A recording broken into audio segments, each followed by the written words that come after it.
Krew Season Podcast. We are back again. This is episode 91.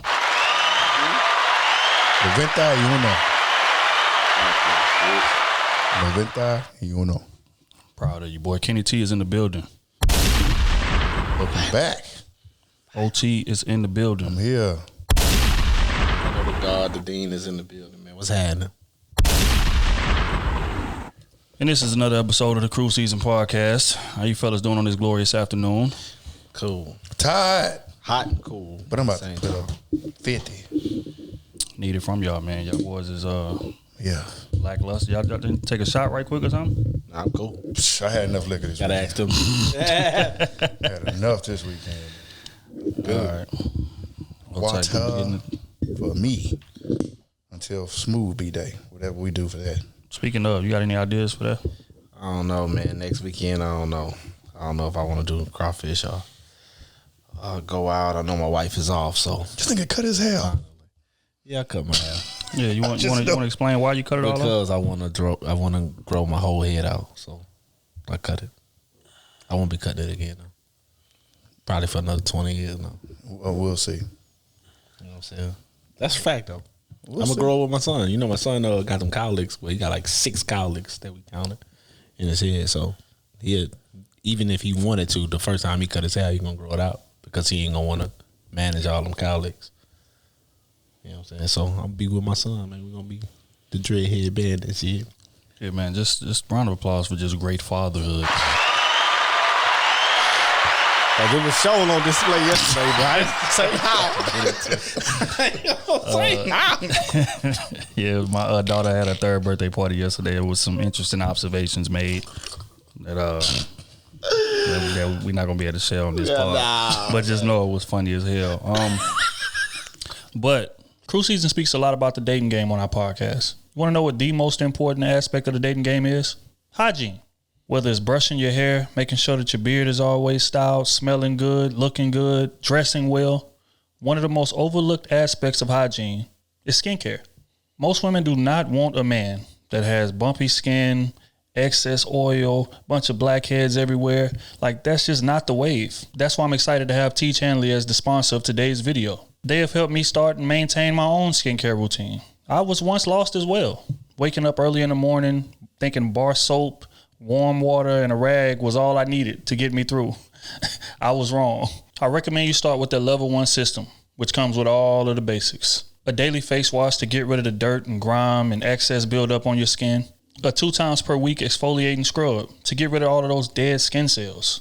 An AM moisturizer with SPF 20. That way you're always protected from the sun. And last but not least, a PM moisturizer to make sure that your skin is healthy and hydrated all throughout the night. My favorite part about T. Chanley is that it's so easy to use. Every kit comes with an instruction card with specific step-by-step instructions to make sure that you're maintaining your skin properly. Since using T. Chanley, I noticed an immediate improvement with my skin. It became noticeably more soft and smooth and just all around radiant. I mean, you don't have to take my word for it. There are 5,000 5-star reviews on the website that you can sort through yourself.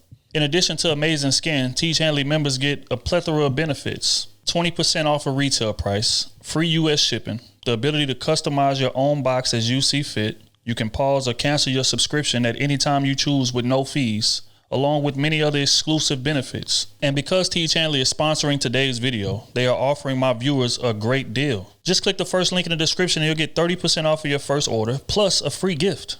I mean, what more can you ask for? The days of having rough, uncared for skin are over. Just click that link in the description and thank me later.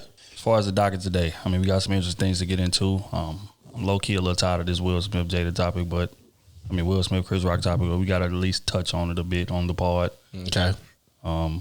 We went into it full scale on our YouTube page. If y'all ain't seen that, go tap in. But just in summary, a few days have passed. Just want to see if any of y'all's ideas changed in terms of whether or not Will was wrong, how should it have been handled. You know, what do y'all think the aftermath of this situation will be?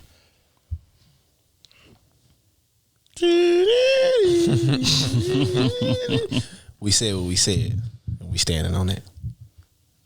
What you said, for the listeners that didn't hear. What I said? Yeah. I said, hey, I thought he was going to die in 3 hours, 3-4 hours. When I first seen the news, I did this. All right, let me wait another 3-4 hours. Let me see if he died. You You slap me in front of 20 million people. Hey, that's like spitting on you. That's like somebody just walking up on you spitting in your face in front of 10 people. 20 million people gonna know within the next 24 hours that this man is spitting in your face. So, yeah. But did you feel like the spitting in the face was validated in that scenario you just used? Was it validated? Yeah. In what scenario? In the one you just used. Did you feel like Will walking on stage slapping the shit out of him was validated? He just walked up there. We ain't saying the backstory and all that. I didn't say all that. I'm saying the action that was not validated, Jimmy, because he didn't get no reaction from that. You didn't get no validation from nothing. So you said Chris Rock actions wasn't validated? Yeah, you know what I'm saying? You ain't get nothing. You ain't get nothing. So hell no. It wasn't even no question. It wasn't nothing like what are you doing? Still, he didn't respond. I'm still waiting on Chris to do something. Well, he did respond. He came out and he said, I'm still processing things. So I'm not really ready to talk about it right now, but head probably still ringing. Now you relax. So before you got that and follow through. He discombobulated his brain. Wow.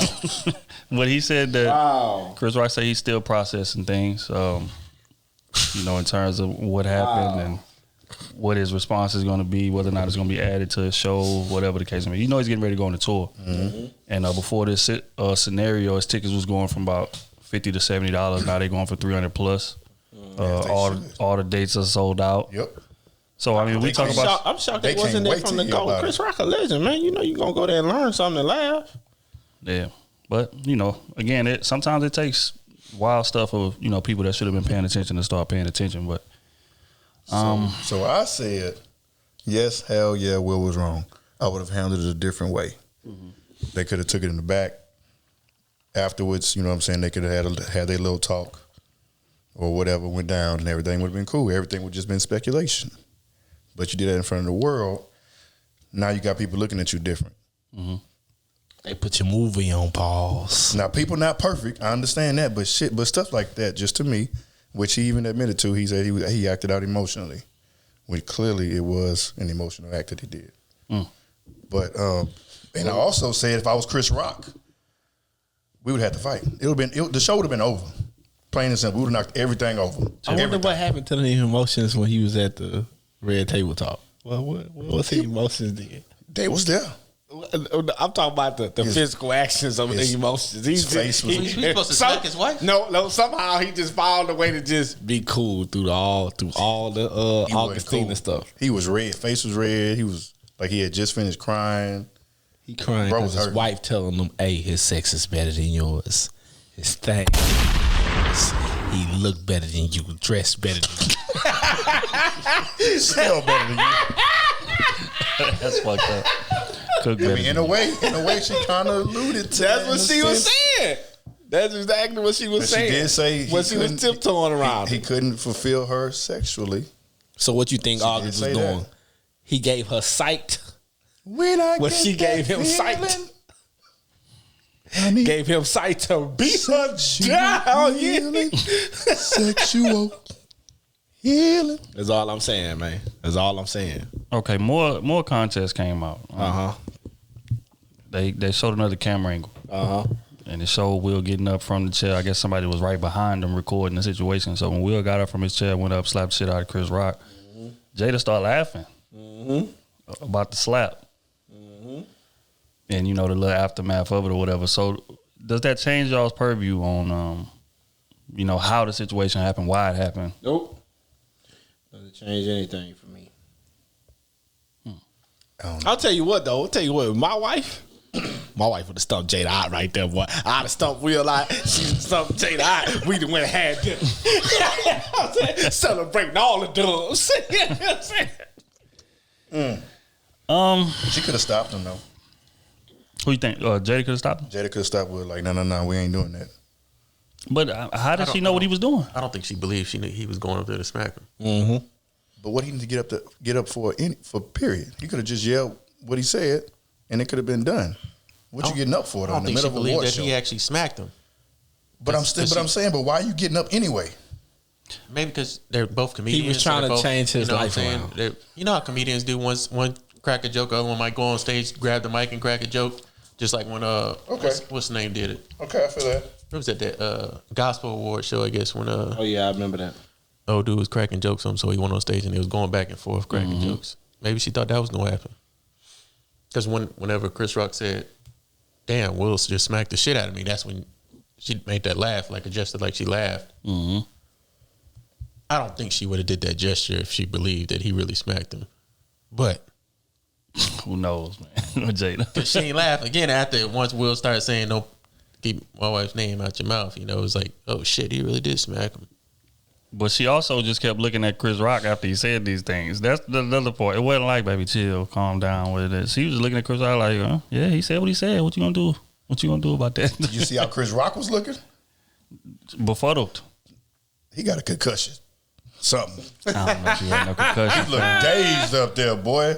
Like, did that really yeah, like that's what it was. Did this really just happen? Because, I mean, you could imagine being in that position, bro. It's like I'm in front of 10 million people. I'm in charge of presenting this award, so I'm the, host ceremonies for this specific time period. And then somebody come up here, slap the shit out of me. I had things that I rehearsed. I had things that I'm supposed to be reading. Even the joke that he told Jada was written by somebody else. You know what I'm saying? So he got things he's trying to remember, everything. He done came up, slapped the shit out of me, broke the third wall of the production. I mean, the fourth wall of the production. It's just like smack from another comedian and smack from another black man. Right. At the Grammys, that's being presented at the Grammys, or hosted by a black man. Right. Crazy. Come on, produced by a black Take by that like, come on, man. Off. What embarrassing us every time? If they would have started swinging, now that shit would have got embarrassing. I feel like it was already embarrassing. Yes. Exactly. So we here. I think it'd have been worse for the whole black people. I think it would have got worse. So now you think they gonna cancel Will? We'll stop. We'll is not going to the. No, I'm talking like movies and all that because they just paused this Bad Boys 4 talking about they really talking about getting their money back from him and then canceling the movie. He on That's probation. What they really talking about. Nah, he good. He on probation. He just got to go over. Let it pass a few months. He'll be back. It's Will. Exactly. He like the golden child almost. You know what I'm saying? It's like, nah, he good. Which is why you ain't seen no real repercussions, like real repercussions from it. Because people just, again, it's Will, so he gets a certain latitude. That's why he's even able to walk up to the stage, security not rush or security not come up. This is the Oscars. This is some of the biggest celebrities in the world. We didn't see security crash the stage or nothing when he slapped shit out of him. They let him slap him, walk back to his seat, and then yell out some more stuff to him. It's just like, damn. Allegedly, they said they asked him to leave, and he told them no. That's what the word on the street is. But then it came out that nobody ever told him to leave. Okay, well, yeah, there you go. Yeah, so it's just, but yeah, as far as Chris Rock, I understand the position, or I understand why he was so dazed. You trying to process everything that just happened. Do I hit him back? Wait a minute, he's too far away. Do I run up to his table and fight him? How that's gonna make me look right now? I'm supposed to be presenting this award. I can't believe he just did this. We supposed to be bored. It's 100 different things running through his head. So he's like, wait. But I will say Chris Rock is better than me because again, once the slap happened, we already at the point of ignorance. That's it. So now I gotta be more ignorant. I can't be the victim of the ignorance. If we already engulfed in it, my name is already in it. If we all ignorant, I'm gonna be on the most ignorant side. I ain't saying it's right, but I'm defending myself. I'm saying it's right. So you don't want to be on the victim side to get the sympathy? No, because look at this, bro. Like Chris Rock got kids, fam. Like Chris Rock got family. He got 9 brothers. So he got kids. He got nieces, nephews. Look up to him, fans. Oh, they walked up and slapped the shit out of you. Just the family barbecue. Nigga, you ain't say that to Will. I mean, he ain't gonna never be able to. He ain't gonna never be able to lay that down, bro. And Chris Rock is a legend in comedy, but he will be forever known from this point as the nigga that got slapped by Will. Will slapped the shit out of at the Oscars. That's crazy. Which is insane. Is it right? No, but that's just reality. They took Pookie from him. He slapped Pookie out of him. Wow, Pookie! Give me Pookie. It's like, bro, my mama watching this, my kids watching this, my daddy watching this. Like, it's just, I let that slide, and it's just you could never say nothing again ever without it getting joked on. All the comedians, this about to be the running joke going forward. They about to use that joke 1,000 times in 100 different ways. So, again, if I'm going to be the butt of some jokes, it's going to be some pure ignorance that I'm partaking in, actually being an aggressor in. You know what I mean? It's I don't know, man. It's just sad. But in terms of my thoughts on Will, again, I think that slap wasn't even about Chris Rock. Nope. It wasn't. He done been getting drugged for 3, 4, 5 years. People calling him a beta male. You have no control over your marriage. Your wife is out here embarrassing. Your kids is crazy as hell. Out here saying all kind of stuff. And Will just been taking all this to the chin. All this to the chin. For years. Letting it build up. Even that Red Table Talk situation with August Alsina. He didn't want to be out there. If you watch that video back, look in his face, bro, he was distraught. But he had to sit there and be the quote unquote man of his family and try to, soften the blow that was on Jada. Because they was killing Jada. Yep. And try to lie and say, "Oh, I just got off work. I was tired." Right. And he probably did. But that ain't the reason why he was looking how he was looking. We ain't gonna do that. But it's just Jada getting killed, and that's my wife. So I gotta come up here and try to soften this blow for her. Let me take some of this off of her. And it's just years and years and years of that. People just disrespecting, taking shots, whatever. And Jada being a willing participant and, enabler of all the bullshit. Because she just keep doing and saying stupid shit. I got an idea. Do y'all think she did it to get back in the limelight? No. Jada, bro, this is another thing. Let's just be honest here, man. Jada's acting career done been trash ever since she got with Will, bro. Let's keep it G. That's all I'm asking. Come on, man. That's all I'm asking. You know what I'm saying? Like when she did The Matrix. When she in The Matrix? Fam, I don't remember being in The Matrix. That's my point, fam. Like she done did a lot of roles. Though. She got like a nursing TV, whatever show. No, nobody watched that shit. Like what's the last big movie that you seen Jada and was like, damn, yeah, relevant? Down dirty shame. When was that? 94. That's what I'm saying. So that whole, Woo. To get now she had something since then. That's 8, 99? What's Woo? Come on, Woo. And Woo was trash. You see, Woo wasn't trash. Boy, stop. Woo was trash. Boy, stop. If I ain't seen it, was garbage. Bro. You garbage though. So you got me going. So again, her legacy, like literally, is being Will's wife. Jada and Will, that union is more powerful than any career she ever had. To me, if we're gonna be honest, the hardest role she ever had was in Set It Off. And that was what, 96? That was 96. That's the hardest role she ever had. That's what I'm saying, man. You get to putting this shit together, and it's just like, Kenny, man, what you think, man? You think it was a stunt to get back in the public eye? Oh no. Because she tried to drag it out. It wasn't just, she wasn't trying to make it a flash in the bucket. She tried to drag the situation out because she did it on her show. She did it on other people's show. Other people brought her on because of the situation. She was trying to get relevant. So y'all think she was either trying to get relevant back for the movie shit, or was she trying to get her podcast really to where, you know what I'm saying, like she can go talk with these people to get endorsement deals or a deal from an actual company? Because that's what she was pushing at the time. If we're going to go back and look at it, that's what she was pushing.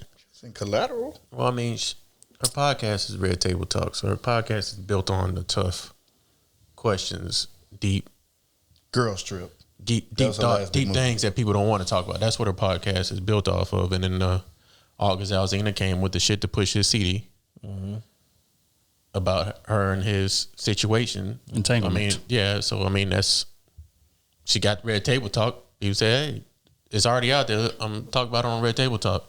Now, should she have let Will come up there? No. I think Will shouldn't have got on that show. I think she should have said her piece with her mom and whoever she could have brought up there, but Will shouldn't have been up there in the first place. But those are two grown-ass adults. They should have thought that through the first time. Instead, Will plays a part in this too. He should have said, no, I'm not going on stage and sit there and act like I was cool with it. Even if they both were doing their own thing on the side or whatever it is. I mean, her name's the one that was... Yep. You broke cold. Your side came out and embarrassed us. So he should have sat on the side and just let her say what she had to say, and he just kept quiet. And I think it would have died down after that. I don't think it would have been as big. But now he's a meme because he looked like he was crying on a damn show. Which I mean, whatever it is, and I mean it's a podcast. I mean I can't blame her for putting bringing out to the public of what happened onto the media from the podcast, because it was gonna come out regardless. August already put it out there. Mm-hmm. Now she could have kept quiet and just let it maybe say, "Oh no, and nothing happened." But that's what I'm saying. That's what should happen. But she could have just kept it. Like, well, you got red table talk, but you don't talk about none of your business. You keep it real, because that's what her podcast is built on, keeping it real. Mm-hmm. So people would have been waiting. Oh, what about the August Alsina situation? You want everybody else to keep it real with? She could have let it die at her table. She could have said what she said at her table, and then chill. Well, I think that's what they tried to do, but they did the wrong way by adding Will on there. And then now she go on other shows to talk about the same thing, and then you start embarrassing your man. They ended the whole podcast with a damn joke. Bad marriage for life. Bad marriage for life. So what you think people going? Oh yeah, they having fun with it. I'm a comedian. I'm gonna have fun with it. I'm gonna let it go. We gonna let the jokes fly. We gonna let entanglement go. We gonna let the word. Hey, when you're a celebrity, I mean that's what happens. I mean. You put your business out there online, might have made a joke about your own business. Other people gonna make a joke about it, and they gonna take it way too far. Call that woman a bald-headed masculine man on national TV. That's crazy. They mentioned when August was talking, that was on the show when they kind of alluded to stuff, or did they were just talking about them hanging out and him helping her recover. No. Jada said we were in an entanglement. Yeah, Will was like, but before that, I'm saying, because remember August was on the show, right? No, August was never on that show. No, August came out on when he was about to release his goddamn CD. Mm-hmm. He needed some buzz, and that's what he chose. And he dropped. I don't know what happened, but somehow he dropped the buzz that he was smashing on Jada. I think he was. Oh no, she cut him off. She cut him off right. And he was deeply in love with her. And she cut him off like, hey, this is just a thing. I think he was on Red Table Talk. You think so? I don't think he's on Red Table. Let me see. I don't quite recall. But while y'all looked that up, I will say this. In terms of Will being wrong for going up there and slapping him, I think he was wrong for that on national TV. But do I feel like he was wrong for pressing him? No. Not for the press. I feel it. You know what I'm saying? So it's a situation where it's like it's a time and a place for everything. Like me personally, I don't really believe in public violence for multiple reasons, right? One of them being the legalities of it, and two of it being plausible deniability, right? So if he'd have walked back, caught him behind stage, pressed him, maybe it would have went left. He slapped shit out of him. It would have still been debatable whether or not it happened. Hey, it's rumored that, Chris and Will got into an altercation, whatever the case may be. But, you know what I'm saying? So you can always come out and say, I ain't do that. But if you slap the shit out of him in front of 10 million people, it ain't no denying that. and if Chris Rock wanted to press charges, you could have got in trouble for that. That night, right there. Right. So, I mean, as just honest, I think it's a time and a place to handle everything. But do I feel like he was wrong for pressing him over the joke? No, because that joke comes on the heels of Chris Rock saying other things about his wife. And then not only that, but you're going to do it right in front of me while we sitting together as a family. He was on there. He was on there. He was? But he was talking about his addiction. He didn't come out about no relationship shit.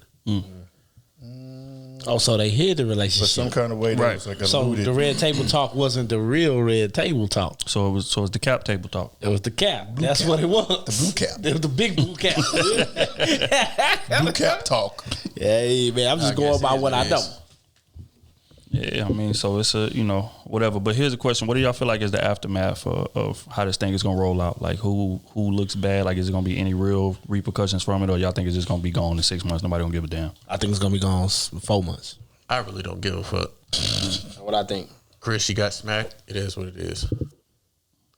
People that hold on to shit like that is people that have nothing else going on in their life. Honestly. I'm not going to look at Chris Rock as a guy that got smacked by Will Smith. I'm just not. Look at Chris Rock as Chris Rock. Okay, so hypothetically, if you was in Chris Rock's shoes, came on stage, slapped shit out you, would you have let it go? Hell no. You in his shoes. You in his shoes. Not letting it go. I was about to say, if Kenny was saying that shit, I'd have turned this camera off. Cause that's bullshit. That's bullshit. I know Kenny. He ain't letting no nigga put no hands on him, and ain't gonna be no repercussions. In-depth talk right there, but I mean,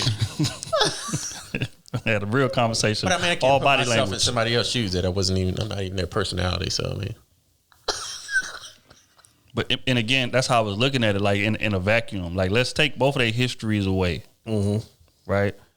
the insult to somebody's wife, I feel like is out of bounds. Or joking on people's wives, I feel like it's out of bounds. Even though Jada is a public figure, and even if you're gonna do it, don't let me be right there sitting next to her while you joking on my wife's appearance.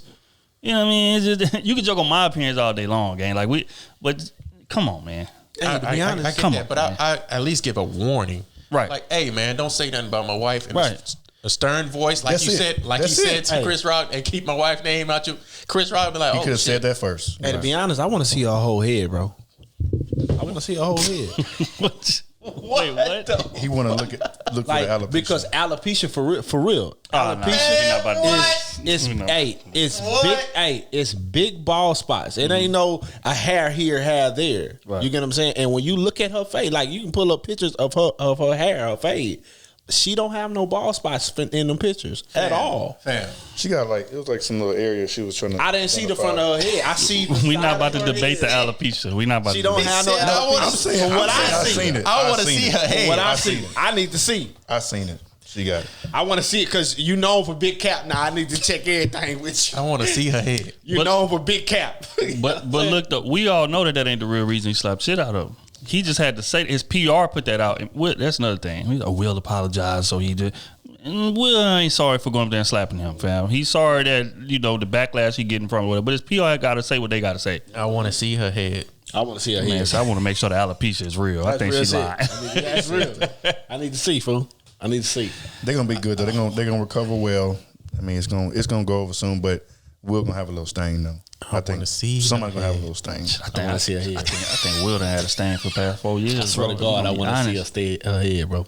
Swear to God. Because I ain't even gonna lie, like Will been on social media like giving a bunch of advice and different things like that. And I think ever since that Red Table Talk stuff happened, people look at him crazy like, bro, what, you giving advice about? No, fam, you need to check your house. Get your house in order before you get on here and give advice. Like that's the running narrative now. But that ain't the majority. It's just a loud. Fam, it is, It's a loud man. group. I want to see her head. It is, bro. So am I the only one want to see her head, bro? Yes.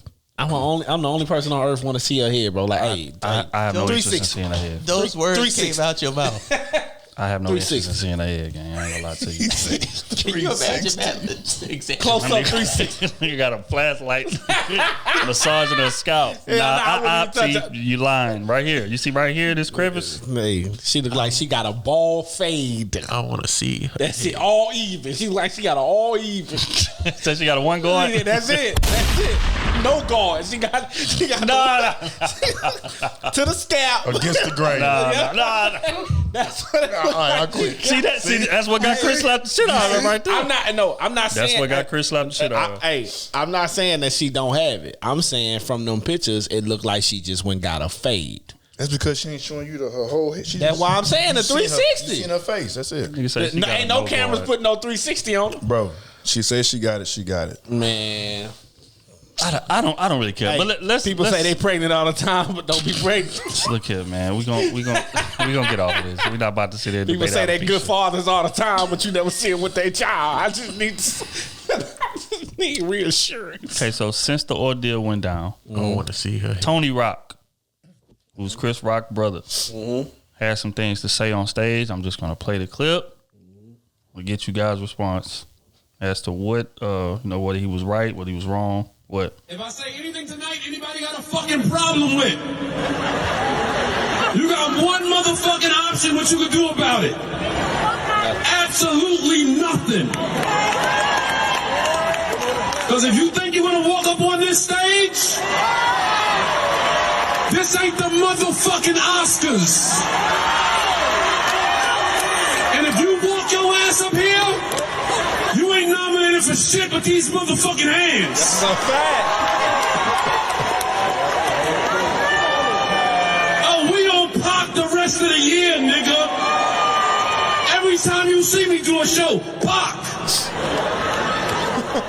I ain't want to start the show like that. You gonna hit my motherfucking brother? Cause your bitch gave you a side eye?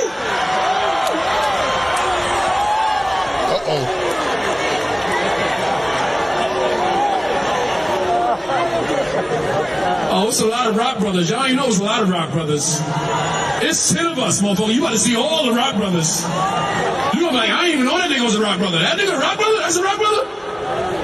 I ain't gonna start the show like that, but I just wanna let y'all know that shit ain't gonna ride. That shit ain't gonna ride, nigga. I don't got a lot of shit to lose, nigga. So more gonna have me on the tour regardless. Y'all might never see me on TV again, but... Now, with that said, Riley, how y'all doing? Thoughts? I like it. That's his brother. That's what he's supposed to do. I like it. My brother got shit to lose. It should have been me. This is another thing. Context. I read on this when I was doing my research on that.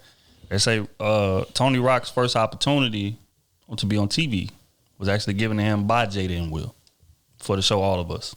Just context. But continue. Hey, still. Fuck that opportunity. That happened before the slap. Exactly. Way before the years ago. Matter of fact, that opportunity ain't did shit for my career. Let me get up out of here. What have you done for me lately? Facts. Slap shit out your brother is what we done. Okay then. So what I see was on site. Maybe he slapped him because Tony Rock ain't turned out to be the celebrity he's supposed to be. No. Let's go, bro. It's for your brother. Wasted my money on you. All of us turns to all of these hands. With the 5 fingers safe to the face. All of these. Slap shit out with collateral damage. That's crazy. Wow. That's crazy. He didn't turn out to be the celebrity I thought he was. That's some wild shit to say. Yeah, I mean, come on, man. What you expect, man? That's that man, brother. Of course, he's supposed to say that. Do I feel like it's gonna actually be violence when they see each other? Yeah, I do. I think they may not tussle, but they gonna exchange some words for sure. It's gonna be a pushing match. So security gonna get in between it. You know what I mean, it's gonna be that type of thing. I don't think they're gonna ever be able to touch each other because Will is not just all over the place. He might be at a reward show or something like that. You ain't gonna see Will out at the club on Saturday night. You know what I mean? That's just not how he giving it up. But I don't know, man. But as far as Tony Rock, I can't blame him. Somebody put their hands on my sibling, I'm gonna feel obligated to do the same thing or say the same thing. So I mean, I will say this: Chris Rock is taking this thing very, very well. Very, very, very well. I will say that. Like how he's playing it out, it's perfect. Perfect. Do I agree with how he reacted initially? No. But how it's playing out, he literally like winning off of this thing. Big. Media training. Yeah. That's media training. All right, man. We gonna get off of that, man. We're gonna get into some clips that we were sent throughout the week. I'm gonna play the first one. You guys watched The Pivot? Of course. Mm-hmm. Ryan Clark, Channing Crowder. Mm-hmm. Who else? Oh, Fred Taylor. Yeah, Fred Taylor. They were once a part of I'm Athlete with B. Marsh. They went off and did their own thing. But recently they had an episode in which they was talking about Ciara and Russell Wilson. Well, Channing Crowder was talking about Ciara and Russell Wilson. Just going to play the clip. I'm going to get y'all response to what this man had to say about Russ. Ciara. Yeah, if Russ ain't had that bread, Ciara ain't going to be with him. Russell Square. Russell Square. Ciara she has a good situation, but you gonna leave Future and get with Russell Wilson. The thing is, I think that's what you gonna leave Future and get with Russell Wilson. Like, it's a type. Listen, bro, everybody got a type. Yeah, that's true. Everybody has a type. You gonna leave Future and get with Russell Wilson? He's so goddamn square, and I love him on the field. He's a square. Channing. He's a fucking square. Channing, you go from this level of toxicity, you just want something stable. You want the guy that was sitting with that girl with that big old mouth at the draft that was laughing, and you knew she didn't deserve to be with him. Goofball. Yeah, you want that guy. You want to get with goofballs. Hold up. I remember that. Thoughts? They knew that clip was going. Oh yeah, of course. They knew that clip was of course. But yeah, he right though. He right in a way, but I feel like she just woke up early. You know what I'm saying? Because she been famous for a while. Mm-hmm. She had been famous for a long time.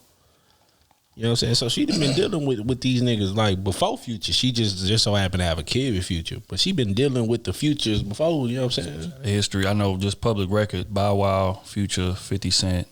Yeah, she been dealing with that. And So I think Jazzy Faye. I could be mistaken. so Russell just a natural progression. She was in that industry, so Yeah, you know. So it was ain't too just many times you gonna. Bet she just R&B. phased out early. You know what I'm saying? Instead of her waiting until she got damn 45, 50. You know what I'm saying? She phased out early and got lucky. To be honest with you, she got lucky. How many women you know her age phase out the game that early? You know what I'm saying? Understand like, oh, I'm done with all this shit. Let me go be happy. Let me go get structured for my kids. Let me do all that shit with all that fame around. Mm-hmm. How many women you know that stopped in the middle of that, pivoted and went the right direction they were supposed to go? I don't know about stopped and pivoted. I think a lot of times they get pushed in that direction. So you saying she's not with Future? I mean, with Russell for the money? Because that's what they were saying. They're saying it. That's what he was saying. He was saying that Ciara's with Russell because of the money. No. See, I don't even think he's saying that. I think he's saying if Russell didn't have the money, like he wouldn't appeal to her at all. But in terms of her being with him still, you know, the money may attract you initially, but if you ain't got no personality, that shit gonna end. Yeah. But Russ done killed it down. They been together how long? Had multiple kids after that, like, and still going strong. So it's I don't know, man. But I mean, as far as like, would she have noticed him without the money? No, of course not. Nah, never. I mean, she's in the industry. You know how how often they gonna give like a regular dude? How often do they even interact with regular dudes like that? Russell wasn't a regular dude though. Russell was a football star and baseball star. Russell ain't Baseball no regular first. dude. But this is a NFL quarterback. We talking Russ that married a white girl. Wait. We all know dudes that marry white women. They be kind of off. Wait. She married a Future. I didn't say Russell was a regular dude. I said that if Russ didn't have the money, he would be a regular dude. So then she would not give him a chance because he's a regular dude. That's what I'm saying. But in terms of who Russ was when she met him, yeah, he was, and I don't know about superstar at that point. He was a very good football player, was what he was, an NFL quarterback, a very good one. I don't know about superstar, but but to be honest, just keep it G. If he wasn't who he was, or if he didn't have the money he had, no, she wouldn't have gave him no chance. Maybe not that much money. I don't know. Probably. I mean, No, I don't think she would have. I'll say the money played a factor into, of course, her like initially talking to him and seeing what it is. Of course, yeah. She got a bottom, a minimum. Yeah. So, yeah, I mean, it's gonna be somebody in that realm, regardless. In all honesty, she Millionaire or fell on something. gold. She fell on gold, platinum, palladium. But all that shit that costs a lot of money. But why is Square not really a negative? It is. It is. We're not gonna do that. Oh, it ain't. Why is it negative? Why is it negative? When have you ever heard somebody referenced as a square and they had a positive connotation? Oh, that she was square. It is. If somebody came to you and say you was a square, you ready to fight? I ain't gonna fight nobody. So I'm no square. You would your attitude would change for the worse. That's just honest. You would, because a square, being somebody call you a square is not a compliment. But it ain't. But tell me, when you call somebody a square, what are you saying? I'm just want to hear. What are you saying when you call somebody a square? We saying that you a goofy, you a nerd. Yeah. Like you're not cool. You Why don't belong slap at the cool your goofy table. ass right now, boy? Don't you get, say nothing. You used to get stuffed in lockers. Like when real ones is in the room, you in a corner. Exactly. You paying for all our lunch. lunches. That's what it says. That's not Russ. Russ wouldn't get stuffed in no lockers. Come on, man. Like I get what you're saying, but I wouldn't call him a square like that. Yeah, because not the one wearing glasses, the super nerdy, the super like not talking to nobody. The dude was an athlete. Okay, he was just a good dude. Okay, so I said 10 things before I said stuffed in lockers. I said you a goofy, you a nerd. He's not goofy. He was smart. He's smart. You don't sit at the cool table. Yes, he did. He didn't. He played sports. And people on his own team called him a goofy. So Richard Sherman and Cam Chancellor and all them, they all called him a goofy. They said he was naughty. They said he was nerdy. They said he was corny. My nigga smart. He's very smart. He went to where you go to school? To Wisconsin. So you saying if you smart, that don't make you a goofy or a square? Nah, I was just, but square. You trying to shoot him some bail? Huh? Not saying that. So y'all saying the square would be the P word? Is that what you calling him? No, that's your ass is Pee Wee. You're corny. Well, come on, bro. We come on, man. Why you dancing though? We're not gonna do that. I'm just asking. Why you dancing? We're not gonna do that, bro. I'm just asking. If somebody call you a square, that means you're not cool. You're uncool. Okay. Exactly. Okay. You're goofy, and that's what a goofy means is that you're uncool. You're corny. You're a lame, per se. That's what it means. Yeah, oldest. My man's a God-fearing man who just loves the Lord and wants his wife. Loves the Lord with all thine heart. And again, how Russ is, I guess, like the type of guy he is probably the better man for a relationship. I would say is the better man for a relationship. That's the guy. For real. That's the guy most women need, right? Not want. Exactly. A lot of men are also jealous of those type of dudes too, because they are the guys that women want. They doing it the right way. Wait. I wouldn't say most guys are jealous of that type of guy. I think like maybe on the back end of it, in terms of like when those guys at the cool table get a little older and they still single and they don't have a family and they got kids all over the place, then it's like, okay, damn, you know what I'm saying? I am kind of hating a little bit, but early on they not, because you getting my leftovers more times than not. Because we gonna keep it real. Squares don't get super attractive women in their prime.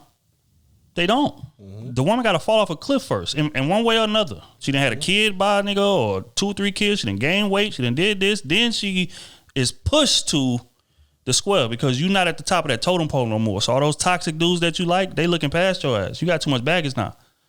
So now it's like, okay, I'll go back in my deck and give the square a chance that I looked past over 10 times before, to be with this no nutting ass nigga that I got a kid with that he don't take care of or pay child support for. That's how it happens. But in terms of a square being an attractive woman in her prime's first choice, he got to be filthy rich or he don't have a chance. That's just honest. That's just honest. I agree. Shoot my nigga some baby. Yeah, I get you that. It's real. I get it, but I would say the jealousy comes when the that's what I'm saying. Once he gets a little older and he matures, he still might be a little square, but now he got his paper together, he got everything right, treating a woman right, and now they got the dudes on the outside looking in. You got to realize, when men get up in age, I could do that. We start valuing the things that we have. You get what I'm saying? Like the houses, the nice cars, like everything, like just the shit. Like when you young, of course you value the women that you can pull and all that type of stuff. Yeah, but once you become a older man, because most men start really getting some money, you know what I'm saying, from what the numbers say, about 40. Once you get in that age, you worried about what you're accumulating, how much you saving, like what your bank account looking like, all that, because you preparing yourself for retirement. During that time, that's when it flipped. Because now we know, shit, I got 3 kids, child support, boy, I can't never retire. You know what I'm saying? Plus, I'd have been chasing these women all my life. I ain't never went and picked up no career. I ain't never went did this. You know what I'm saying? So now you working for scraps. And the square probably didn't went to school, had somebody put him in position, all these type of things. Now he making the money he should be making. You know what I'm saying? Looking the part now. He looking the part, all that, got the car that the fly nigga wanted. But he in that box Chevy for the rest of his life. That's all he can get. You know what I'm saying? And that's how the shit work. That's how the shit work, though. So, man, but you know what's wild? Even with you explaining that to me, I still don't think that the dude that's considered cool or popular is ever jealous of the square. Ever. So in that moment, he's not jealous? No, because like, damn, I should have been that. That if I could do it over, I'd be that. I would say that the only way that that's the case is if he's just down bad completely. But if he's just living an average, maybe above average life, no, he's not jealous, because he's still getting women at his beck and call.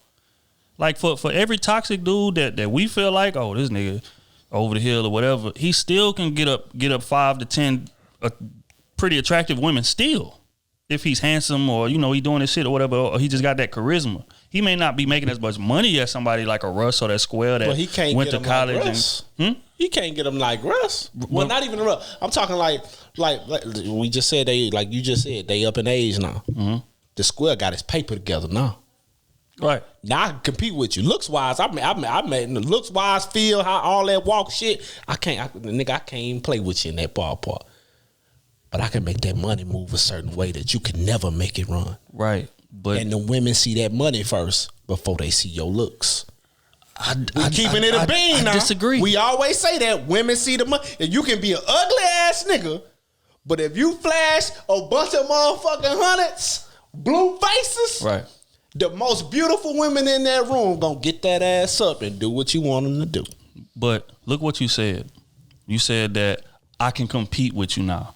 That means that you finally on my level. Okay. Right? And this is why, right? Because I look better than you. I'm more handsome than you. I'm more charismatic than you. I've been that way all my life. But now you just got money. So what you did was counterbalance. Exactly. So now we still at the same fucking level. So how can I be jealous of you? Counterbalance. But this money way heavier than I'm ever gonna weigh, baby. So the moment I got the money, I broke the scale on your fool ass. Bro, rich niggas get cheated on every day, bro. That's true. That is true. Rich niggas, but they got them though. Yeah, they got them, and a handsome nigga have them too. You know what I'm saying? A nigga that's super handsome and charismatic, he'll have them too. But you got to realize, for that man, for this side of the square dude or whatever you want to call him, all he wants to do is compete.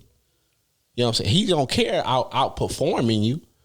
You know what I'm saying? Because he know this money, you can never beat me now. You know what I'm saying? You could tie me all day, but you would never step in front of me because of this money. And that's how they look at it. And what I'm saying is rising, I'm gonna be always ahead of you. I don't know because again, like, why would I be jealous if you're just now getting to what I've been doing all my life? I'm not jealous unless, like I said before, I'm doing terrible. Because then you're right about the common man. We talking about the common man now. Most of them dudes that be lit and all that type of stuff, they gonna have 2-3 kids. Life weighing on them now. They got one. Most of the time they gonna have one terrible baby mama. Life weighing on they stupid ass now. You know, you can't be out here like you used to be. You can't play the game I'm playing now. Shit, why not? I'm on a different level now. Because I ain't got no kids. I ain't got nothing holding me up. I got a penthouse. I got a fly ass whip. The parking lot look a whole lot different when I pull that bent up. You know what I'm saying? When you first pull up and I'm not there, you got that little Audi pulling up. Okay, they gonna park you in the front. But when I pull that Bentley up, they gonna move your shit and put me right in your spot. That's just how it works. We see it all the time. No. You're right. But what I'm saying is that when we get inside that club, none of that shit matters. Is what I'm saying. What, you gonna go get a section? So say for instance we pull up the camp, same way that you just said. Yeah. And I'm not doing terrible. I'm doing above average. Yeah. And I'm handsome and I'm charismatic. So when we get into this club, you gonna get a section, right? It's gonna cost what? If we at camp nighttime, $1,000. I'm gonna get a section that costs $1,000. I'm handsome. All these women want me. They've wanted me all my fucking life. They still do because of how I look and I'm charismatic. So I'm gonna have bitches in my section the same way you got bitches in your section. The problem is that $1,000 gonna hurt you for months. No, it's not. No, it's not. Yes, it is. No, it's not. Yes, it is. Yes, it is. That's cap, the problem is you only buy 2 bottles, you buy 10.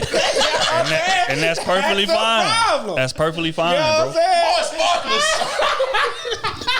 That's perfectly fine. That's like, but I was talking about from a character standpoint. More sparklers. Hey, the nigga that's super lit, he like, God damn. Explain something to you. The smart nigga, he ain't gonna even let it get that far. If I get in there, I'm getting 2 bottles. By the time your 2 come out, I done already pulled who I wanted to pull. I'm gone out this bitch. I already pulled who I wanted to pull. I'm out of here, man. The problem is, I missed all that. They gonna be the bottle girls and they gonna walk over to his section. I'm out of here, bro. But that's real though. So it's like again, the money does make you like, you know, desirable, sure. But a nigga that's handsome and charismatic, he gonna always be able to pull hoes, bro. Always. I was talking about from a character perspective because he's a good man. So overall, he gonna make better decisions. He gonna treat his woman right. He gonna listen. You know what I'm saying? It's like all those things versus a toxic person. Right. How he gonna be? That's how I was looking at it overall. When I was saying jealous a little bit, he'll be envious in ways like that because he know he never be that type of good man for his woman, bro. And again, I hear what you're saying, but I'm saying if you're a toxic dude, you don't give a fuck about how he's treating his woman. If you toxic, the only thing I care about is pulling women. You got women, you doing whatever you doing, and I'm pulling women. I'm not jealous because you're a great dad. No man is jealous of that. No, it's not. Especially if I'm getting the things that fulfill me. And if I'm toxic, that means I'm getting hoes, and that means that I'm popular. That means that I'm well known. I don't give a fuck about how you're treating your woman, because I don't care about treating women well myself. A 35-year-old man cares about that?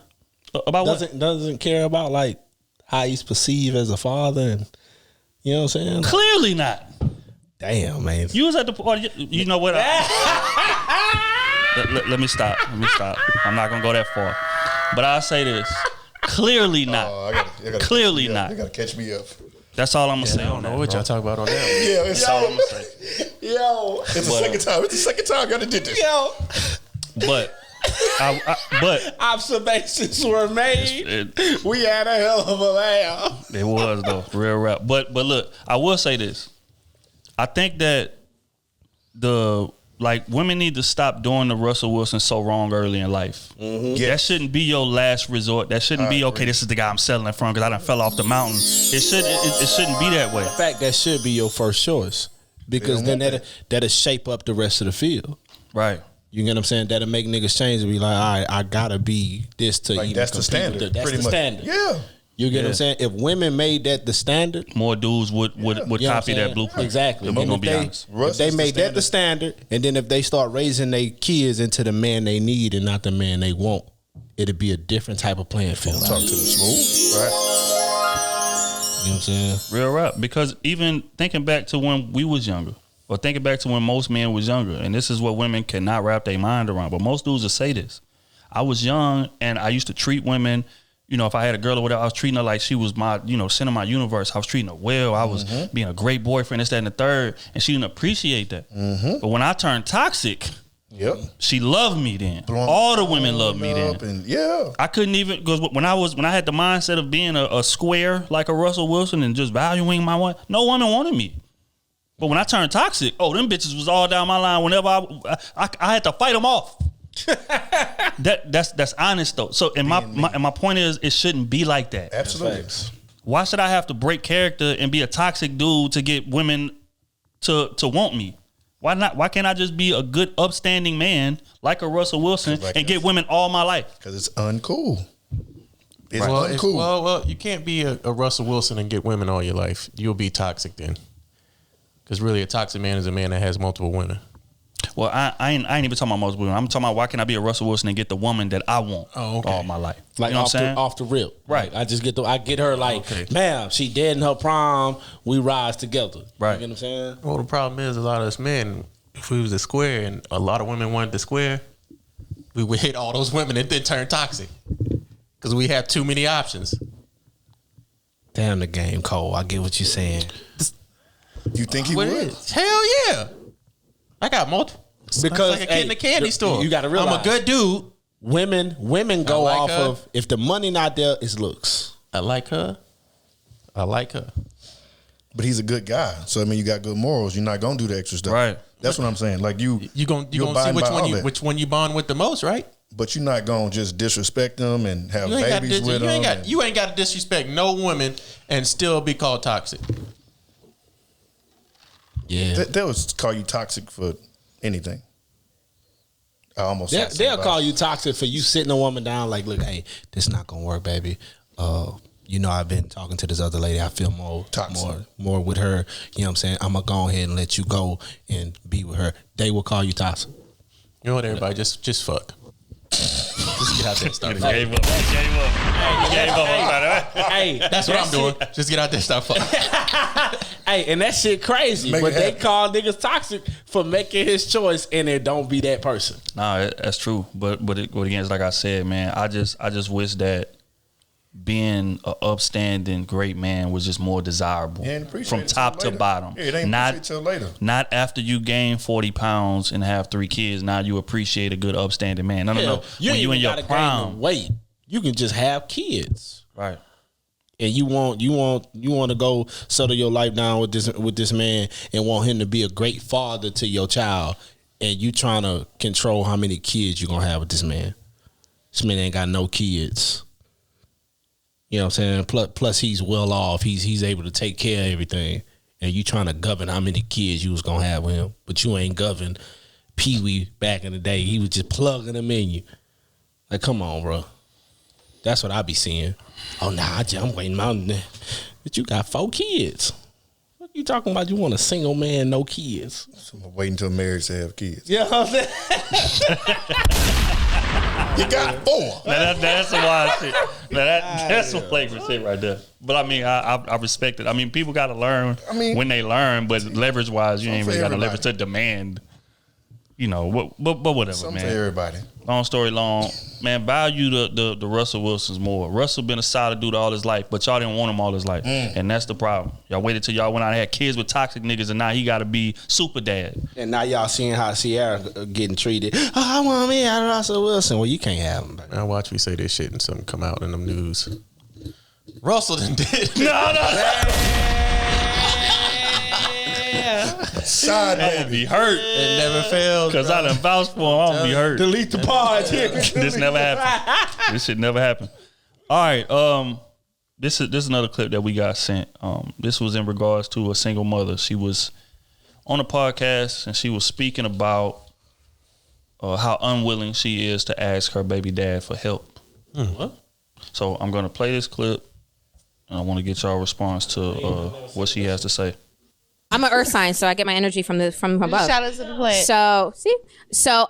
And this is something I never do because I think we're kind of like this in the same way. As a single mom, I got this shit. I got it. I ain't calling her dad. You can I'll die starving on the road before I call her dad. Facts. So I'm like, you know what? I'm all the way up here. Facts. Say it again. That's the dumbest shit ever. Hey Jay, let her rock out for a little bit. We could digest that. We could digest that later. Let her rock out. Go ahead, finish the story. Okay. Finish the story. I'm gonna die on the side of the road before I call your dad to help. Because I'm gonna tell you it's why. kind of wild, but go ahead. Because when you've been Go ahead, holding Sana. that She about to get out. I'm gonna let my sister tell. I'm gonna let my sister tell. Take this one. When you've been holding that shit down from the start to the beginning, and you've been setting and implementing every seed that child has in them without the help of the other, I don't need to call you for nothing. So, period. I say respectfully, and that actually gives me the alley-oop for my question. Okay, Sure. one. I don't know the relationship between you and her dad. So when you say I would die on the side of the road, a group of y'all and how these dads operate, because it's not just us. Respect. Okay, it's a large percentage. It's a large percentage of women who has to take on that whole package. Of course. You know what I'm saying? Without the other party of by choice. We love not doing what the fuck so they want to do. Matt, no, that's not even joking like that. Matt love for him. My mom's was a single mom. So I say that because when you introduce dad, I'm assuming that he's in her life. So when you say that I would die on the side. It's always to a degree. See, I don't know that though. Because men get a lot of choices, and I don't think we want to talk about that. But it's always to a degree. Okay, no. I agree with that too. This is the thing. This is the thing. I agree with that too. If you're a parent, how you gonna tell me I can't this weekend, next weekend? Because parents don't do that. Listen, I'm not here to. What? It's every weekend. I'm not. Every 365, every Monday through Saturday, Sunday. It's every day, 24/7, 365. It ain't not this weekend. I can't. I'm gonna let y'all listen. I'm gonna let y'all get y'all. Listen, most like I'm gonna say out of this. He's so well. He's trained. He's given trained. All I'm saying He's well trained. Yeah, all I'm saying is I don't. All I'm saying is I don't know the situation between y'all relationship. Yeah, I can't speak on this man because I don't know him, and I would never do that. Yeah. What I'm saying is when you it's say not personal. It's not personal. It's just when you say unfortunately it's generational. It's not. You say it's not personal, but I'm sure the nigga that's watching this, that's the dad, is taking it very personal. Again, and it might be his problem. However, all I'm saying is when I heard dad, I'm assuming that he's in her life because you said dad. Yeah. Now, when you say I would die on the side of the road before I call him, to me, that's the dumbest thing in the world. There's no disrespect to you. It's not personal. And that's not personal because I just feel like if you have the support, why not? Okay, so let me answer that question. Come on, what it says. So I'll finish that story. So I realized that, obviously I done dragged her across the floor. She's crying, the dog crying. Like it's just call your daddy there. All hell's breaking loose in my house right now because one time I turned up on her and I didn't put my hands on her. And the dog started barking at me. Like, bitch, play with her if you want to. Yeah, the dog was like... You gotta understand, his dog's like all of 6 inches. Mind you, my dog can fit in my hands. And I had to look at him like, you can get the fuck out too. Acting crazy. In my house. But I realized that I was here and not able to, fully think through, be rational, calm. This is a good time to tag team because I'm here. Yeah. And I'm literally shaking. I'm stuttering. I'm spitting. I knocked her over. Like, you wildin' out. Yeah. We here. So this is a good time to tag team my partner. Yeah. Damn. Keep going. I got to ask you a question for Jade. So I said, Jade, my daughter, well, whatever, we already said her name, Jade. I said, call daddy right now. And this is one thing we do. Yeah. I do call him daddy. He calls me mommy. So I said, call daddy right now. So she called daddy. As soon as he picked up, she's like, I said, mommy dragged me across. All right, baby, what the fuck you do? Mommy, he said, put Dad's get on the phone. Get on the phone. So he gets on the phone with me. He said, what happened? I told him what happened. He said, take a breath, which I appreciated because I did need to calm down. Woosah. And he said, what happened? I told him what happened. And he said, y'all both in there. Y'all both women. You're going to get into this little situation. But take a breath. Ooh. Remember, she's still a child. She still is learning lessons. Sound like let me talk to her. So then I gave the phone. Nobody said that. I mean, if you had to read between the lines a couple seconds ago, I never met him. Making it seem like the nigga. I think that's the maybe problem. He a good father, maybe not a good nigga. A few seconds away before y'all made it seem like. Hey, I think I dropped it to him. Sometimes it's perspective. I think I dropped. Hey, Ciara, sometimes it's perspective. Wait. It's not a picture. Hold on, man. Hey. Out of context. We can't. Hey, we can't. That's enough. No. Hey, we can't win, bro. We can't win. Fam. We cannot win, bro. She just said she knocked the girl on the ground, dragged her across the ground. That's a child? But that's true. But we gonna add this on it, right? This motherfucker said I wouldn't call my baby daddy for anything. And then she just said, "Oh, I called him." And he calmed me down. First off, a deadbeat father, you ain't even got his number. You got last contact info. They have a great relationship. Goddamn me. Plus, on top of that, he told you how to console yourself, told you to take a breath, goddamn me, and told you how to handle the situation. And you a mom dealing with a daughter? You a woman dealing with a little girl. And you don't know how to handle things. Come on, man.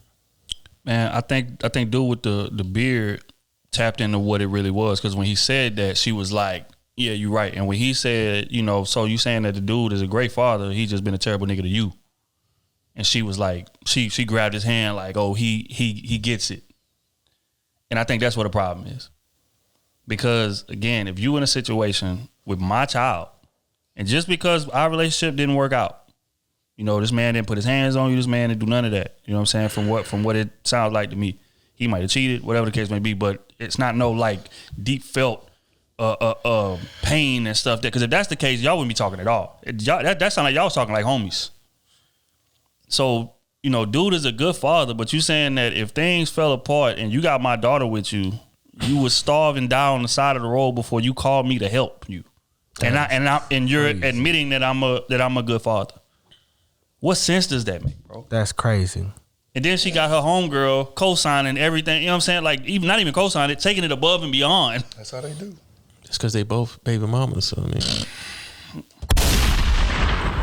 Baby mama. That's no shame to women out there. Baby mama. That right there, that whole conversation was just struck me differently, dog.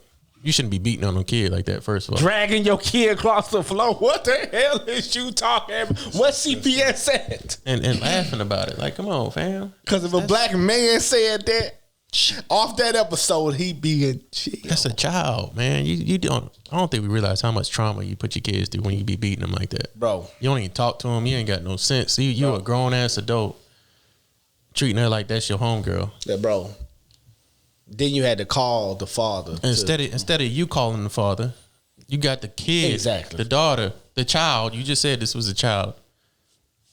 calling the father, crying, traumatized, making it light by saying, she crying, making all the little noises. Yeah, she crying, she traumatized, she hurt. Goddamn toddler, a kid. Wow. And this man calmed you down for his daughter, not for you, obviously, for his daughter. And you sit here and say, I wouldn't call him if I was on my last side of the road. Come on, man. That's cap, first of all. Big cap. Blue cap. You just wanted to say something just because you was on this podcast. Just act like you was the baby mama of the year, the mother of the year. You do everything on your own, which honestly, I believe you really don't do that much, except say that you're a mother. Exactly. That's real. That's what that sound wild, but that's real. And you have full custody. That's it. It sounded like she take care of the baby 365. Like she don't get no breaks. She don't get no time off. She don't get, which I'm pretty sure she doing something. Going out, getting a babysitter. She can't be doing all that. I hate when I hear that, bro. Like she, like the father was doing nothing. But I hate when I hear that. That's how they was making that scene. That I'm a father, bro, and I got my son in school and shit. Bro, my son in school for 40 hours. To be honest, 50 hours. Because he go to school for 7, goddamn, get off at 5. You get what I'm saying? My dog at school for 50 hours. You know what I'm saying? Like, nigga, I got 50 hours of free time if I wanted it. You know what I'm saying? How you ain't got no help? What you need help with? You got free 50 hours. You may be at work in them hours. You know what I'm saying? But you choosing to go to work, you got to provide for yourself, all that type of shit. But goddamn, you getting a break. She says 24/7, 365. Man, that's what she said, man. I hate when I hear that shit, bro. I don't have a kid, so I don't know all that. I hate when I hear that shit, bro. And then obviously you go out. You can tell by the type of woman she is. She go out with her friends and all that type of stuff. So your child on the weekend, on probably 2-3 weekends out the month, is at your mom's crib or at his crib with him and all these type of things. So you got free time. It's just in the moments that you actually have to deal with your daughter, you don't know what the hell you doing. And that be for a lot of parents because they don't know how to slow their life down.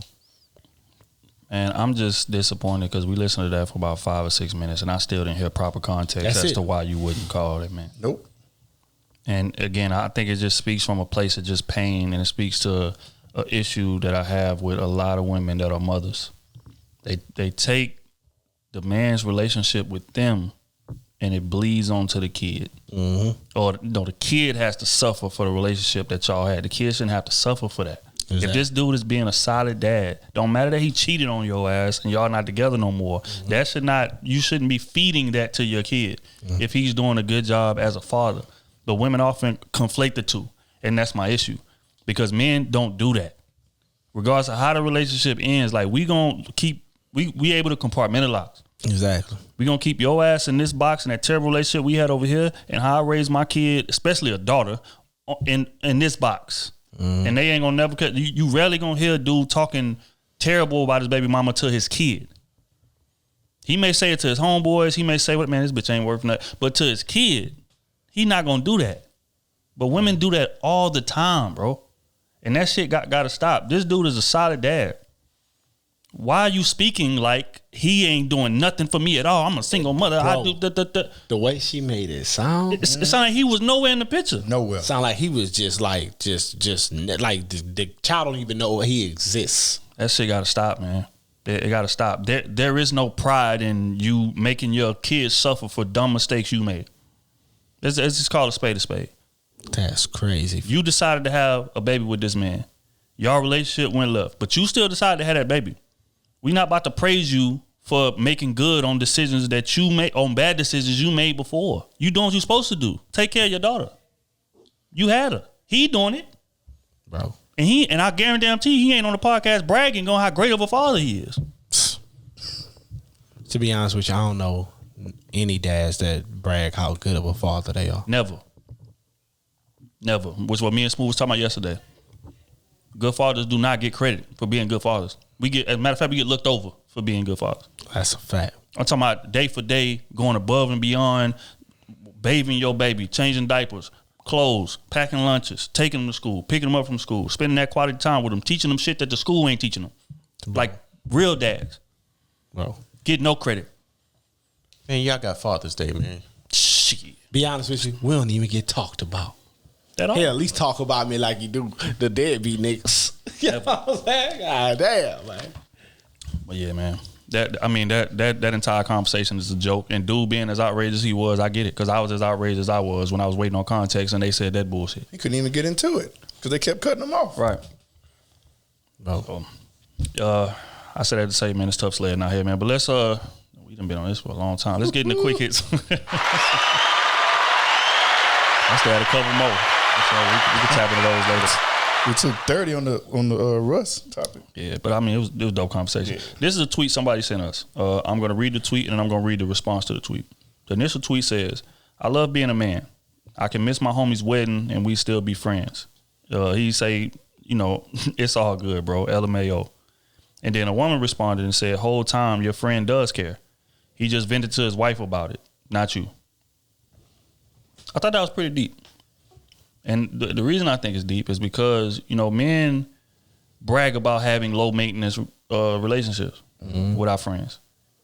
You know what I'm saying? But deep down, certain shit that our friends be doing be making us feel away. We just don't voice it. You know what I'm saying? So say something like that. Your friend missing your wedding. It's supposed to be your homie. Your day one homie. I didn't experience this, so I can speak to it. You know what I'm saying? We ain't gonna get in too deep into it, but I can say that I can relate to this. Right? Does this name start with no? We ain't doing that. Yes, it does. But what I'm saying is this, right? Is that even when he told me that, I did exactly what dude just said. Man, it's all good, bro. Don't worry about it. But did it make me feel away? Sure. Because that's my homie. You know what I'm saying? And I feel like, or was my homie, but I feel like too many men like just let shit roll when it comes to our friends that we really feel a way about. And I want to ask y'all, why do y'all feel like that is? Why do you feel like what? Why do y'all feel like men just let shit roll like that we really feel a way about, but we just don't speak on it with our homies? In terms of actions or certain things they do, certain neglect. Because shit happens, man. We understand that. You know what I'm saying? Friendship is deeper than, you know what I'm saying, one instance. You get what I'm saying? True friendship is way deeper than that.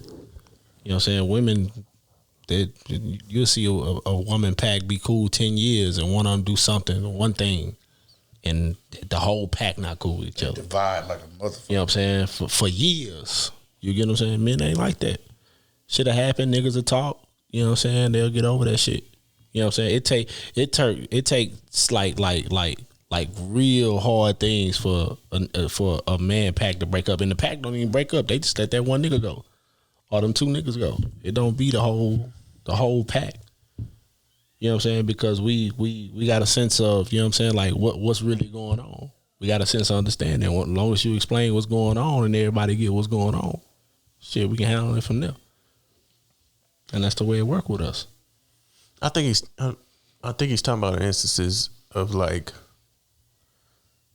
he said, okay, we having a wedding. This is my wedding. I'm getting married. And I say, hey, you gonna be my best man? Okay, cool. Where is it at? It's over here. And you just decide not to go. Just say, no, I can't go. You don't get no reason why. You just like, hey, I just can't go. Just not going. And we would just brush it off like, okay, cool. That's all right, bro. I think that's fucked up. You know what I'm saying? Like your situation. And Otis was calling it. And that's what he's saying. Up. Like that's the thing. You would tell your homeboy like, okay, that's cool. But deep down inside, you're like, man, that's fucked up. But you ain't gonna tell your homeboy that. You just be like, all right, cool. It's one of your biggest days. He's asking, why do we do that? I don't know, man. Why do we brush it off? Yeah, that's what he's asking. Why do we just not? Yeah. Why don't we press it? Like if your girl was to say, hey, all right, I got this. You told your girl I got this event to go to and stuff. She's like, I can't make it. You press, hey, why you can't go? Why you ain't come to my event? Yeah. I got one. I'm gonna ask you about this. B, this is between me and you. I'm just curious because I miss B graduation because my chick birthday was the exact same day. So I was like, in that moment, that was big for me because I'm like, fuck, I missed my dog wedding. I pulled up right after. We had the party. Not wedding, but I know, but it was. But I feel like graduation that's huge. That's huge.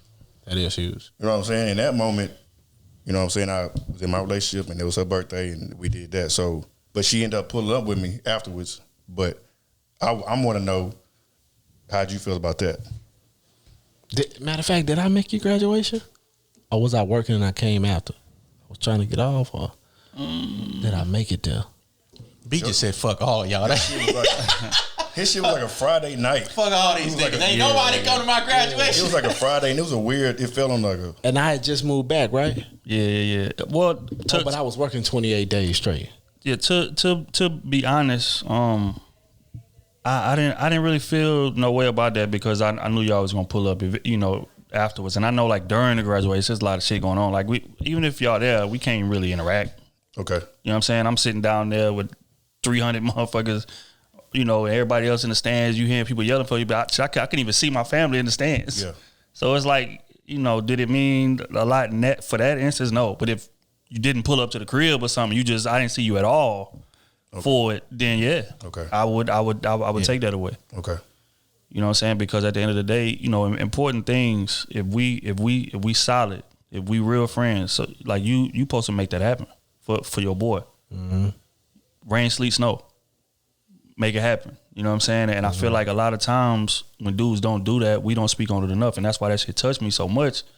Because it's like we'll literally, I don't know. I think it's because we just want to maintain our bravado, or we just whatever. But like that shit really be hurting. Especially a wedding, bro. Yeah, or like a wedding ain't something you spring on your boys. Hey, bro, I'm getting right. I have next a big wedding. I'm getting married in 2 weeks. I need you off. I need us in. Niggas don't do that. You get what I'm saying? A whole year at a time.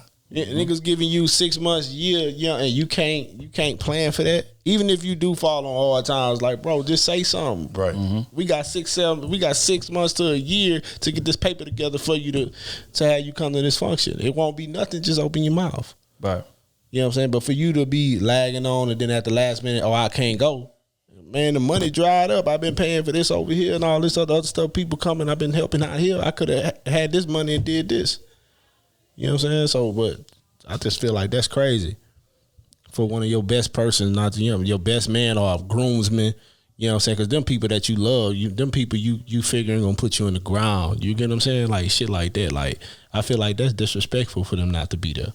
Yeah. But I mean, even if we're gonna keep it G, when Smooth got married and we couldn't be there, I felt the way about that. Why? I did. Why? I did. I don't know. It was. I felt like. Again, we boys, you know what I'm saying? So I feel like if it's an important day for my nigga, I feel like I need to be there. Now, but at the same time, I was able to accept it because that's his day. Right. You see what I'm saying? And that's how I tell you. I'm like, bro, like it's for me, bro. Like I don't want to, you know what I'm saying, have nobody out of bounds for this. You know what I'm saying? I'm cool. You know what I'm saying? My niggas gonna celebrate with me if I wanted to celebrate today or next year. Right. You get what I'm saying? They're going to be with me. You know what I'm saying? So I didn't look at it like, oh, damn, I'm letting my people down around me because they want to be here. This is a big day for me and all that type of stuff. Like, I didn't look at it like that. I felt like it was a big day for my wife. So whatever my wife was happy with, I was cool with. Right. You get what I'm saying? So if she, for real, if she really wanted y'all there and was like, hey, I really want my people there, your people there, then it would have happened. You know what I'm saying? But, baby didn't want it like that. And for me, I'm like, this me and you. Y'all know how I feel. Right. It's me and you. So that's the only reason why I ain't do it like that. Right. And again, like I said, just as as looking back on it, I was like, well, that's selfish of me. Right? Because it's not my day. Yeah. How I'm gonna dictate how bro should move between him and his wife.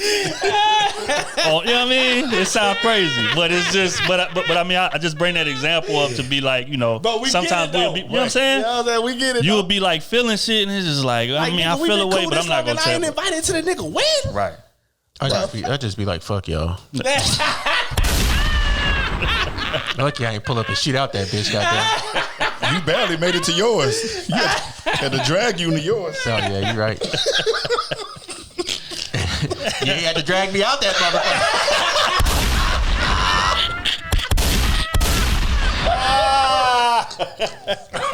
Y'all niggas going to hell on scholarship.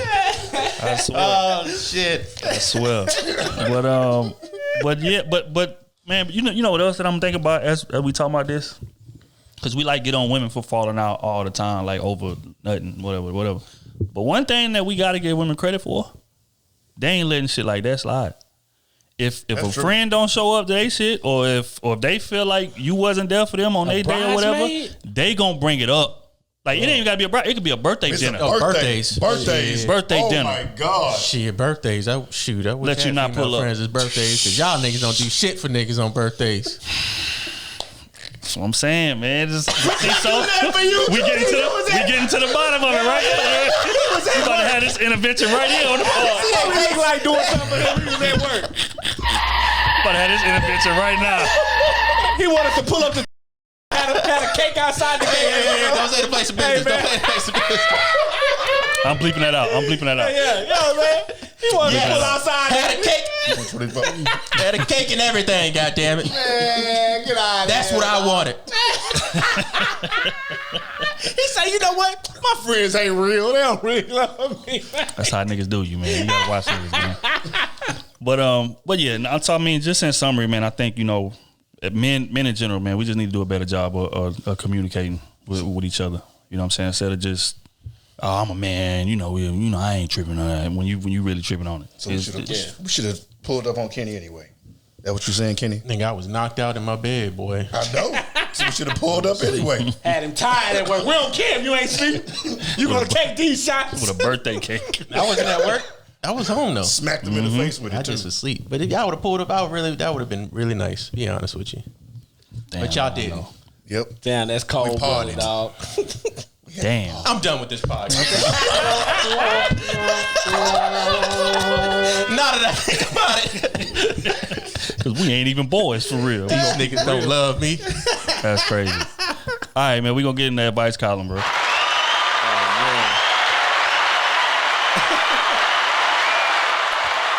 All right, man. My boy O said he good for, you know what I'm saying? He gonna read the questions today, man. My boy say he got. Oh, you would give me the Lord of the Rings novel. My dog say he got us today, man. Says pop up read. Yeah. You want to be next? Popcorn read. Yep. Shit. You going down the line? What's that word right there? D. Sound it out. THE. Hammer.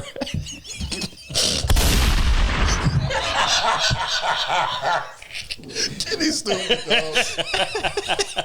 Hey, that's fucked up. We used to laugh at niggas be reading like that in school back in the day.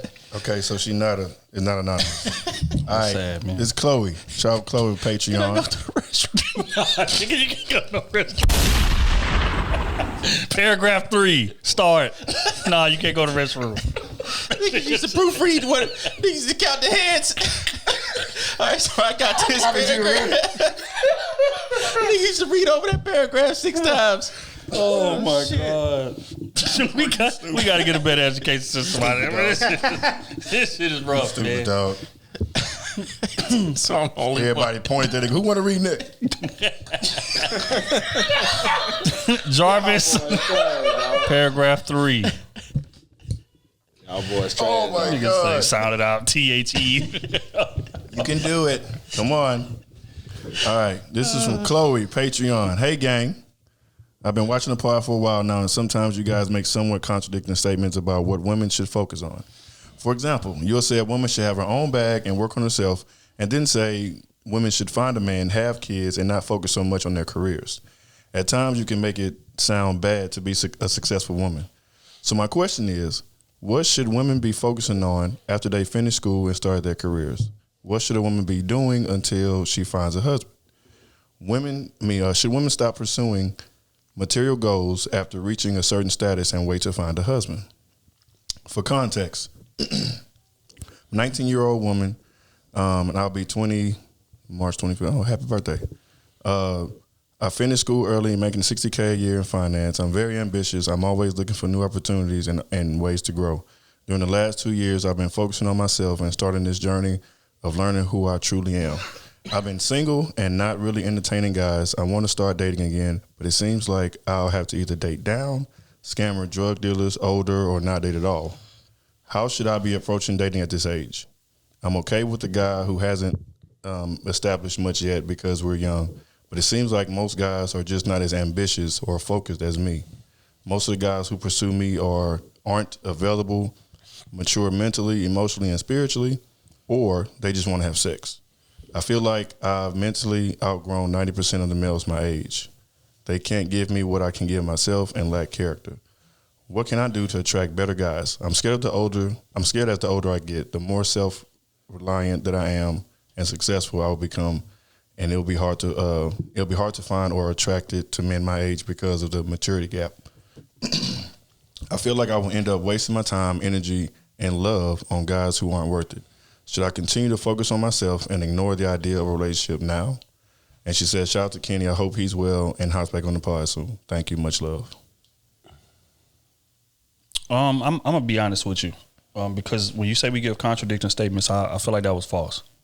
You should be able to chew and walk. I mean, you should be able to walk and chew gum at the same time, in my opinion. And I would equate it to, I don't know where you from, but we from Southeast Texas. That's like Hurricane Central. We're gonna be honest. Mm-hmm. So when we get word that a hurricane is coming, what do? You start patching up windows, go to the stove, stockpile water, get everything together. Like, okay, let me get my clothes, let me get the car gassed up. Like you're preparing for this hurricane to come. But if it doesn't come, great, right? Then we can put the boards away. We can, whatever, just unpack and unwind, and I'm cool. I think women should approach dating the same way. You prepare for the worst, which means that make sure that you're self-sufficient, make sure that you have a good job, make sure that you can take care of yourself sufficiently. But if you have a man, then you can just fall into that man's program. You're not losing anything by it. That's not saying, okay, focus on your career and with a mindset of, I don't need a man at all, I'm just going to get this bag. That's not what we're saying. We're saying prepare for the worst. But if you run into a dude that has a solid program, then you can tuck that and fit into his program. But it's always there. You'll always be self-sufficient. You'll always be able to take care of yourself, even if you're letting him lead. That's what we're saying. And I don't feel like that's contradicting. So my question is, what should a woman be focusing on after they finish school and started their careers? What should a woman be doing until she finds a husband? Should women stop pursuing material goals after reaching a certain status and wait to find a husband? She got to find a way to separate it. Still date, chase your dreams and all that shit there, but understand, like, my relationship is my relationship. My job is my job. You know what I'm saying? That's the problem. Women try to combine the two. You don't do that. I'll tell you what you be working on. Bettering yourself when you run into the guy so that the relationship can actually be, legitimate or can actually be successful. I think a lot of women, especially when you're chasing degrees and you're chasing money, you become kind of hardened in the process of that. So even when you run into a good dude, which you should be able to tuck that and fall into his program, you develop a sort of callus that a guy has to kind of get through before you'll, allow him to be the man in the relationship.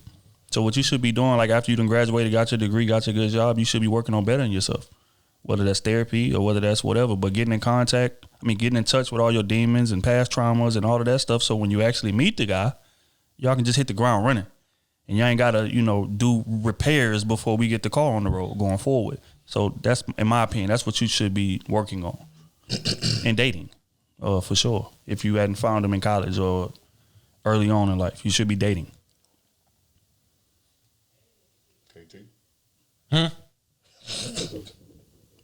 Any advice for the young lady? Dating.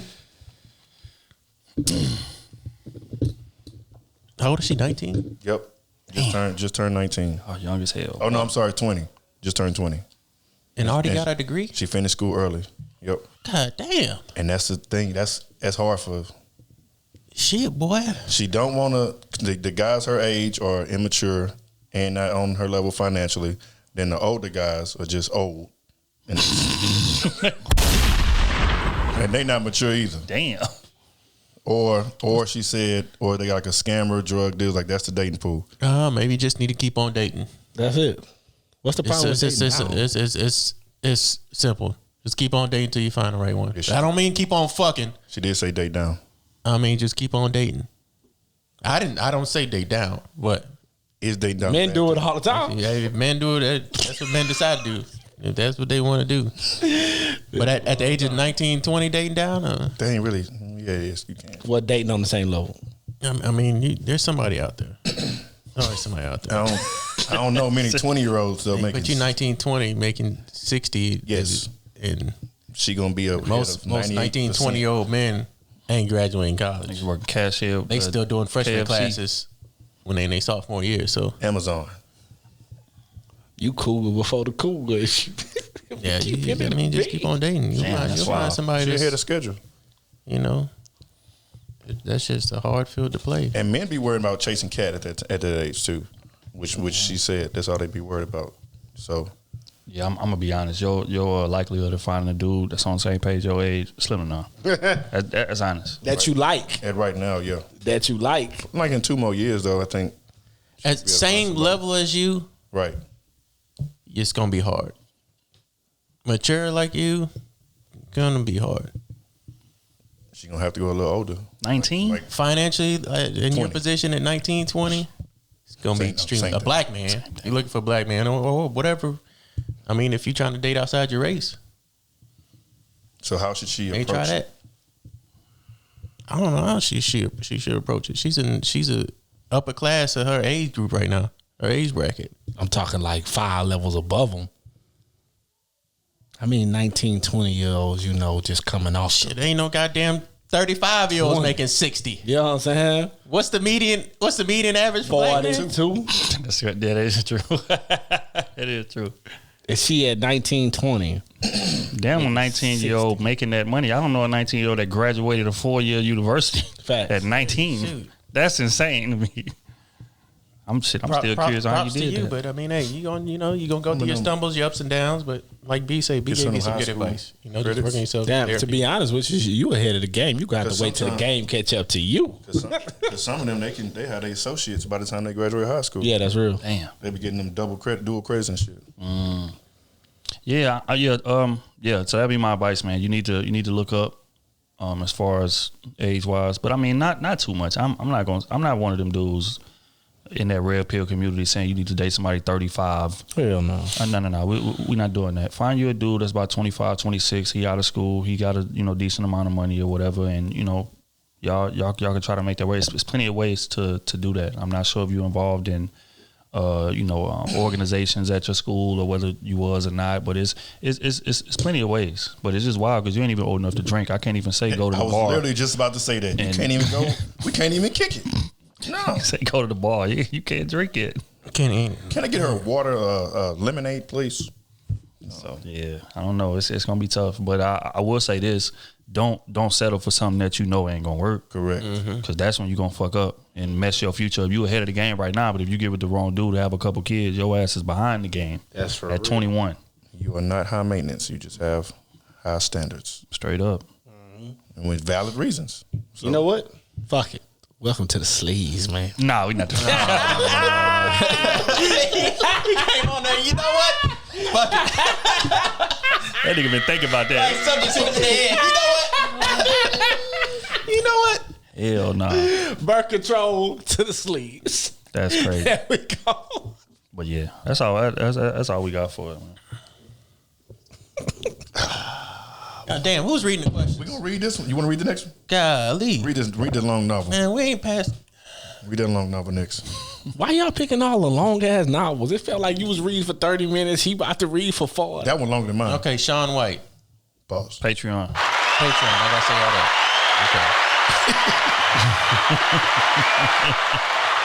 Okay. Your question is, I have a question that has been on my mind for a few weeks now. This was March 7th. Damn, we late. We that behind. And I don't know how to handle it. I hope you handle it before now. Damn. You ain't been waiting on this advice to make the decision. God damn. Hope you ain't waiting on the side of the road for your baby daddy to backstory is long but needed, but ultimately I need your opinion on these questions. One, these questions. Got his ass. One, would I be wrong to get my husband, frat brother, cousin fired from his new financial advisor job? Two, what are your opinions on separate but open access bank accounts for married people? Three, am I wrong for keeping my personal business finances to myself and not consulting my husband? I have a true LLC. And four, do I owe my husband access to my family inheritance? Wait a minute. Y'all read this before? Go too far? Definitely. Damn, this was March 7th. Yeah, we read that. I remember because she said that like she like overheard something. Like they was talking about her. She supposed to be coming into all this money, and she hadn't told her husband for reasons of she didn't. She felt like that wasn't his business. Scroll way at the bottom. It was a new message. Damn, man. We'll go to the next one. Damn. Well, Sean White, sorry. Brandon Tripp, Patreon for 8 months. What's up, crew? Y'all have a dope movement, and it's been very inspiring to watch. If there's any channel I connect with the most on YouTube, it's y'all fellas. Oh, appreciate it. I thought of something, and I would like to see what y'all think. For all the things that society says that men need to be raised correctly, do you think that kind of upbringing can raise? Damn, that's what it's getting good. I know it's getting good. Do you think that kind of you see I put upbringing can raise the truly dominant, ambitious male?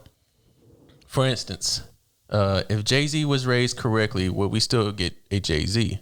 Kanye, 50 Cent, and the list goes on. Do we get the most sought after, most inspirational men from the best household scenarios? Sorry for the grammar error in the last sentence. Scratch the U out. And scratch some other things out too. Damn. Okay, I see what he's saying. Context is basically like pain creates greatness. Exactly. That's what he's saying. That's real. But my response to that would be, it depends on which field you're going into. Now, as a creative, I would say that he's 1,000% right. But you say if I want to be in like the financial field or something, it would behoove me if I came up in a great home and I got access to resources. Yeah. You know what I'm saying? That because my dad is rich or my mom is rich or whatever, and they got people that whatever, and I could tap in with them and get started on the right path early, then, growing up rough would do me a disservice in that way. But if I wanted to be a rapper or I wanted to be just creative in general, I think that kind of caters to that more so. And if I had to like guide somebody in a direction, I'd much rather guide you into, the people that those rappers are signed to. And most of them didn't grow up rough. So, yeah, that's my thoughts on it. That's what I'm going with. That's what I would have told. Yeah. I agree with the thing y'all saying. But I get it, though, because definitely when you have somebody that's been through something, like you can feel it. You can understand like the hard work and the obstacles they overcame and, the detours they had to take to get where they needed to go. Like, so the hard work is always the best story. Yeah, it is. It just is. Because you see, like, it's like a proven result. Yeah. When they make it out, but a lot of them ain't make it out. The ones that slip, I just look at them like, damn. That's the thing. We fall. It's more people slipping and that's true. Standing. That's very true. Say which is my issue with it, man, because I'm just tired of that aspect. Like even a lot of people that come from where we come from, they literally feel like, okay, I got to be a rapper, I got to be this, I got to be that, and it's because they don't have the information. But if my dad had money, my mom had money, and we grew up privileged, we in private school, whatever. So now my friends' parents got money, and my cousins' parents got money. And everybody do something different. You know what I'm saying? Like put me in that situation. I see a lot of different things, a lot of different ways to make money, all that type of stuff. I see different calibers of life, and nobody too low. Right. You get what I'm saying? Nobody like super high to where I'm like I can't reach it because everybody here. Right. So yeah, I would rather that situation too. Plus, it's more sustainable. That's what I was about to get to. Being able to keep the money. It's more sustainable. Plenty of people make money. We know a lot of drug dealers that made a lot of money. We know a lot of rappers, athletes, whatever, but a lot of those same people are broke now. Millionaires at one point, 100,000 to plus up at one point. Dead broke now. Yeah. So because they didn't have financial literacy that you would get if you grew up in a privileged environment. Or they don't have this up here to sustain that money. You know what I'm saying? Because as long as you smart, I could lose $100 million today. You get what I'm saying? But I'm smart enough to gain it back. You know what I'm saying? If all I was depending on was my skill to rap or my skills to play ball or whatever my entertainment was, once that fades from me, I'm not in the limelight anymore. How am I gonna make money? It's over with. It's over with. You know what I'm saying? So that's what I would equate it to. That's not sustainable. You know what I'm saying? Like you being an athlete and the hottest rapper on earth, Bro, that's only sustainable for a few years. A few men get lucky to be on that pedestal for 20 years, and I'm talking very few. Yep. You can hold that in your hand. You get what I'm saying? But the people that's smart and super, super, super goddamn rich, they stay there forever. Yep. Whole family be rich forever. Mm-hmm. So that's why I would rather the cool situation. Trust funds be set up. Everything. Buying this and that and all that. Be taken care of. Yep. Another one? All right. Nerd alert. Is that what it is? Nerd alert? Nerd alert? Hey. Nerd alert? Oh, it's nerd alert? Yeah, I get. Yeah, nerd alert. Patreon member.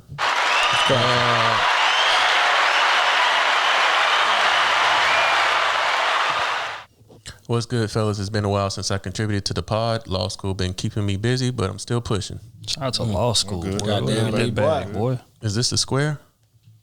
Yep. Oh. But it's a good square. Oh, okay. Positive connotation. Ain't that right, O?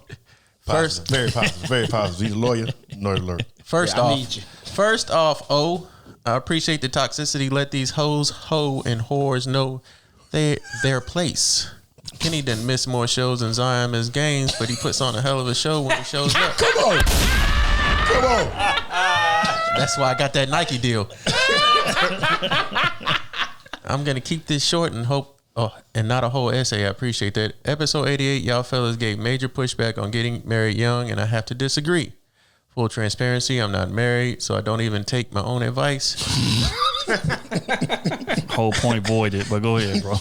The numbers alone are contrary to y'all's stance. People are getting married in their late 20s and early 30s, and there's been no decline in divorce rates. If anything, waiting till marriage is harder, especially for women who lived on their own their entire 20s. They are independent, stuck in their ways, hard-headed, and don't need no man. Men are also more uncooperative the older we get, and we for damn sure don't stop cheating. Just because we are 30 and out on our college campus. If anything, we have more money, more mature, and thus more attractive to more women of all ages. Maybe society just ain't set up for marriage. For the two married fellas, I know y'all are split on your opinions, but what was the benefit to getting married young? And what are the cons for waiting until we're older? And how do y'all make it work? John T. from Chicago. Okay, first and foremost, I think you kind of misquoted what we said in terms of, I'm not sure, which is another thing. Is he accusing us of saying that you should get married young or you should get married older? Because I've never advised nobody to get married young, ever. And I said get married. He's saying, y'all fellas had major pushback on getting married young, and I have to disagree. Yeah. So what's going on? So he agreed with Smooth. I'm saying, okay. There's no, what he said, the data shows that even if you get married late, the divorce rate doesn't change. Okay. So if they got married young or if you got married later, if you got married from your 25s to 30s, the divorce rate didn't change. I thought it was a difference. Yeah, so my point, I would highly disagree with that. But I will say this, that if he said that, then what point is he arguing? Because the only pushback that I gave in terms of, and another thing, older is relative. I would advise somebody to get married around 25 to 27. That's the window that I'm talking about. Not 35, 38, 39, which way he get to talk about women get a little older, they may not be able to have kids or that. I'm not talking about that much older. I'm talking about 25 to 30 in that window. That I feel like would be the sweet spot for somebody to get married, because I done got to live a little life. I done went to college. I done networked. I done met a bunch of people. I done dated a bunch of people. And now I have a great idea of what it is that I want. I think he's saying that people are getting married in their late 20s and early 30s, and there's been no decline in divorce rates. So he's saying even in your sweet spot, it still didn't matter. Divorce rates still happen at the same rate. Yeah, that's not true. Because in this era, people that are getting older are staying together longer. That's a fact. I'd have read that somewhere. As a matter of fact, I'm going to find that research. But in terms of what he's saying, that there's no difference in divorce rate compared to somebody getting married young and somebody getting old, that's not true. Yeah, no. And how I know is because I was arguing it on Lafife, and then I went and go research the studies. But people in our era, especially today, like people are getting married later, for one. Mm-hmm. And those marriages are lasting longer, for two. I thought so too. I read that too. Right. So, blue cap. What y'all say? Big blue cap. Okay, yeah. that. But again, I will say this though, in terms of getting married young, I'm not saying that's wrong if you do it. Right. I'm saying that the percentages of it lasting are low, in my opinion, because you don't even know your goddamn self yet. So how can I lead a union if I don't know myself? Now, there are some people that get lucky and they are able to go through the hurdles and bumps and bruises and all type of shit that come with getting married young, and then they're able to come out on the other side. But most people in that situation, it doesn't go that way. You get married 19, 20. Most people that do that end up divorced with 2 or 3 kids. A lot of people went to school with. Right. Because what I want at 19 and 20 is vastly different than what I want at 32. And what I value at 19, 20 is vastly different than what I value at 32, right? So what I'm saying is that I'm constantly growing, I'm constantly evolving. And once I reach my form, that may look like a totally different person than I was at 18, 19. That's just a fact. And oftentimes people grow apart like that, not necessarily together. They start clashing more because as I'm finding myself, she finding herself too. Yeah, I feel like a lot of people not mature enough to get married young. Right. It's a certain few that can do it. Yeah. Like, Right. and you see them. You see the ones that can do that. You get what I'm saying? But the ones that get married young and you know they not ready, like, bro, like, you don't even know how money gonna make you act. You don't even know how structure gonna make you act. You know, you don't know nothing about that because that changes you. All of that changes you.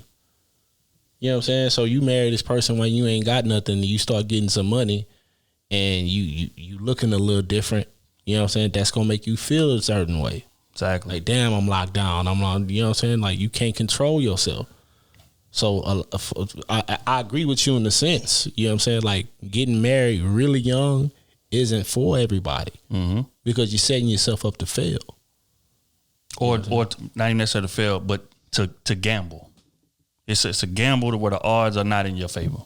That's all that's all I'm saying. And it's for reasons that are outside of your control, because when you're that young, again, you don't have experience enough to be able to know what's coming and how to handle it. So when shit actually comes and it's both of y'all first time experiencing it, again, if you're not solid and foundations, like Smooth said, firm in who you are at that point. There are some dudes that are firm in who they are at a very, very young age.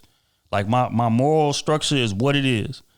But most people are still trying to find their moral structure. They still trying to put it together. Okay, what do I actually value? Like, what do I actually believe in? What am I gonna stand on for the rest of my life? Right. Most men don't even have that plate together till they at least goddamn 28, exactly 29.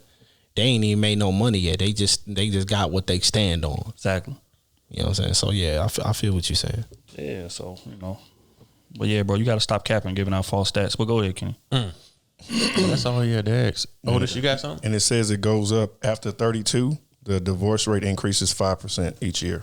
If you were to get married for the first time at 32, they said those likelihoods is higher as you get older. So if you get married at an older age, you'll get divorced quicker.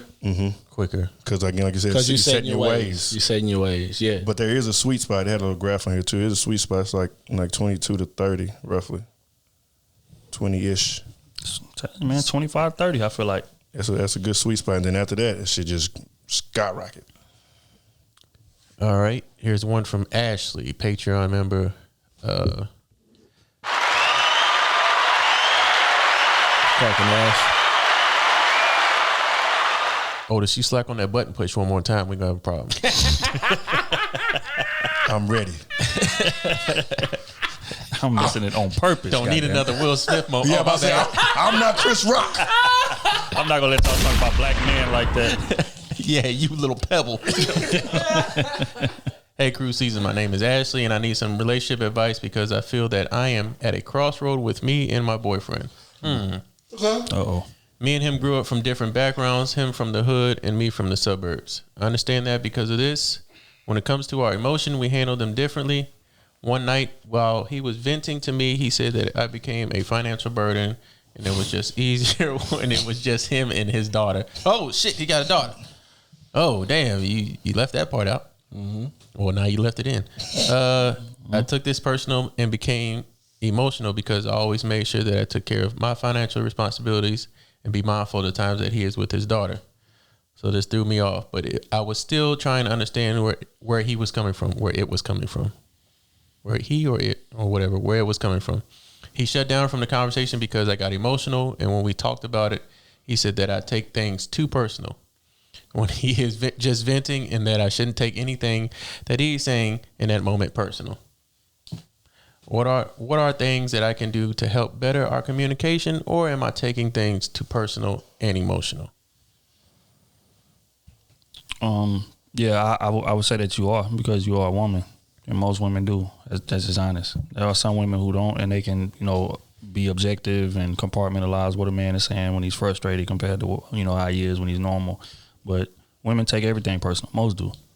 Y'all could be joking. We could both be joking with each other, and it's an understanding. And I could say a joke that may offend you away, and now you didn't take that shit personal. I got to hear about it for 5 years. It's that type of stuff. Compared to if you joke on us, regardless of what you say, we in our head, we understand, okay, we just joking back and forth. So whatever it is, it's whatever it is. We're going to leave it right here. But, women got a bad habit of doing that. So, the advice would be to stop. But, that's, that's obvious. But how do you do that? I'm not sure that we can give you advice on how you should stop taking things personal. You know what the issue is. You just laid it out for us. Exactly. So it's like, what work are you going to do to actually go stop taking things personal and learn that man, and that way you can realize when he's saying something to actually poke at you compared to when he's just venting and just trying to communicate. Good. And when I say fuck that, I say leave him. He said she was a financial burden. He said one night while he was venting to me, he said that I became a financial burden. So that's a sign for me to leave. Women are a financial burden, period. But does she have outrageous spending habits? She said she go out of her way to be this personal because I became emotional because I always made sure that I took care of my financial responsibilities and be mindful of times that he is with his daughter. So it threw me off. And again, which is why I feel like that's cap. And this is why I feel like that's cap. Because women feel like just because they are able to take care of their personal necessities, they don't factor in the extra shit that they want to do that the man has to pay for. The dates, the trips, the random. Hey, we at Target. We supposed to be coming here for one thing, but the ticket is $300. Like those little extra things. She said, and when he has his daughter, so when he doesn't have his daughter, it's time for us to go crazy. Do things. Maybe that's where you fucking up at, Ashley. It's real. You ain't realizing even when he don't have his daughter, he still has to take care of her. He still has to hold down when he ain't got her. Got to save a little bit of money. But maybe he shouldn't be dating if it's that much of a burden to be going out with girls and all kind of stuff. Or you can get with a woman that's understanding of his situation. Yeah, just stay at home. Right. But he gave her the option to be understanding of the situation. He opened up to her. And she got emotional instead of understanding what he was really trying to say. Right. Which is understandable. And she's a woman, I guess. I think y'all can have another conversation about it. Yeah, that's why she's asking us. Your question needs to be, well, what can we do to change this or help this? And you know what I'm saying? And listen. And don't get emotional. What do you think the next steps are? Don't get emotional. I want the boy. Hey, and if it's something you don't, you can't agree with, don't force it. Because if you think this man a good dude to you, don't force it. And you can't, agree to the terms of what's gonna be. You get what I'm saying? I see a lot of women do that, and they destroy the dude and the situation and they damn self. Don't do that. If you're not with the terms of what he talking about or what y'all come to a conclusion to, bro, just leave. Facts. And that's the thing. Like, people got to be honest with themselves. Like, people ask for communication all day long, but then they get it, and it points to signs that, hey, I should probably move around and stay anyway. Then what's the point of demanding communication if you're not going to take the information and move on it based on what you heard? Mm-hmm. So, you need to listen and listen well. Yeah. Like I said before, too, keep asking questions. Yeah. Just because they answered, like, you need further clarification, ask. Don't wait till a month later and he thinking everything is cool, and then you ask after a nice date or some shit, mess the whole mood up. And hold his feet to the fire. And what I mean by that is say, what exactly do you need from me? Exactly. Because most men, you say, oh, no, I'm cool. Yeah, or they're going to give you a kind of blurry answer. No. What exactly do you need from me to make this situation comfortable? And until he gives you that answer, then you got leverage. because I didn't came to you, communicated, I asked you, and you can't give me a clear answer. So how the hell am I supposed to fix it? But if he does give you a clear answer, you got to go actually implement it. And that's the hard part. And just like Smooth and O said, and I take it personal.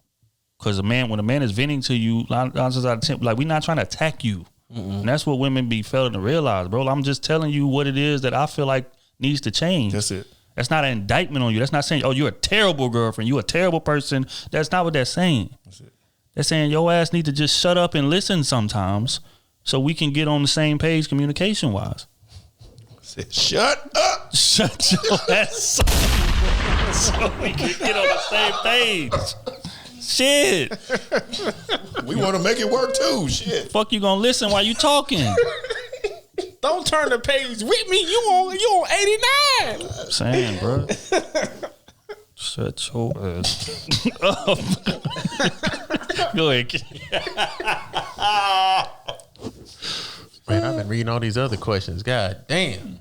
Chauncey, we ain't getting to your question. I'm sorry, bro. This motherfucker long to the hell. Excuse my language. This a long ass story, boy. Patreon. About sex and all kind of stuff too. We can say that Patreon. Y'all need to start sending voice notes. So Yeah.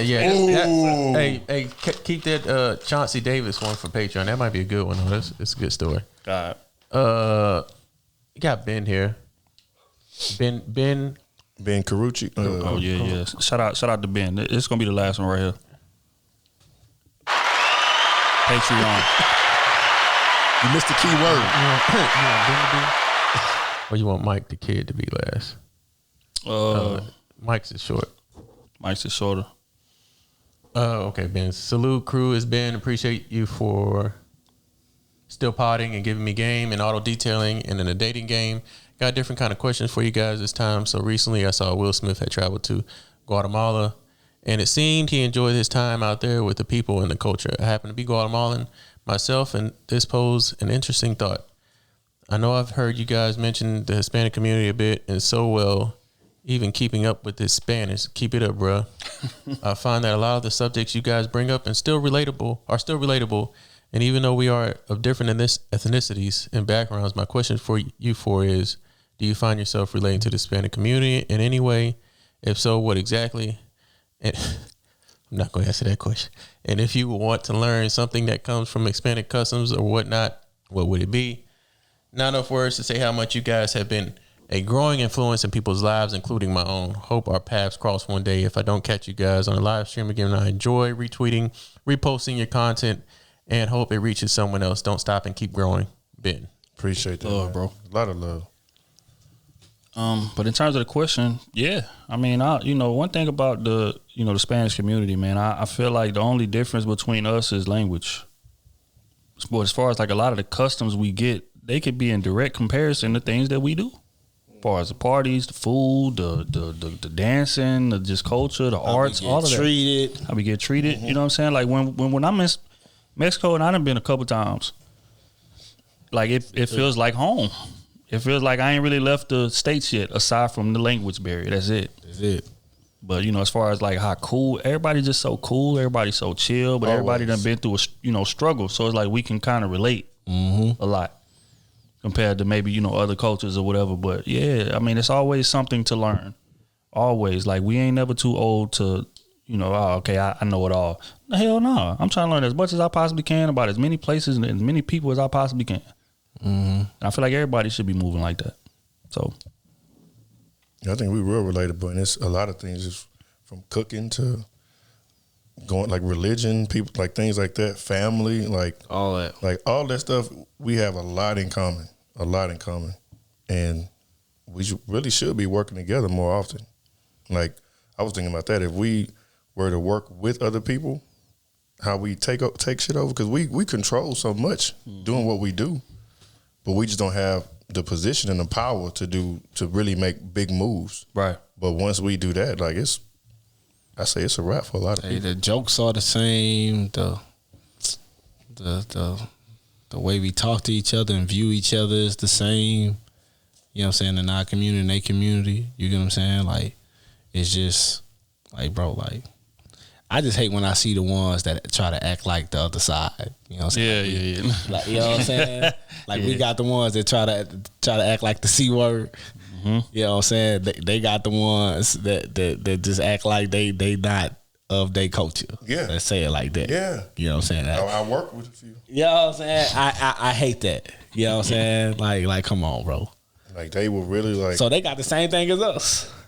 Cause we call them the C word. Mm-hmm. Matter of fact, they call them the C word, but it's a fruit. Yeah. You know what I'm saying? Yeah. So yeah, man, we got everything relatable, bro. We see it all, baby.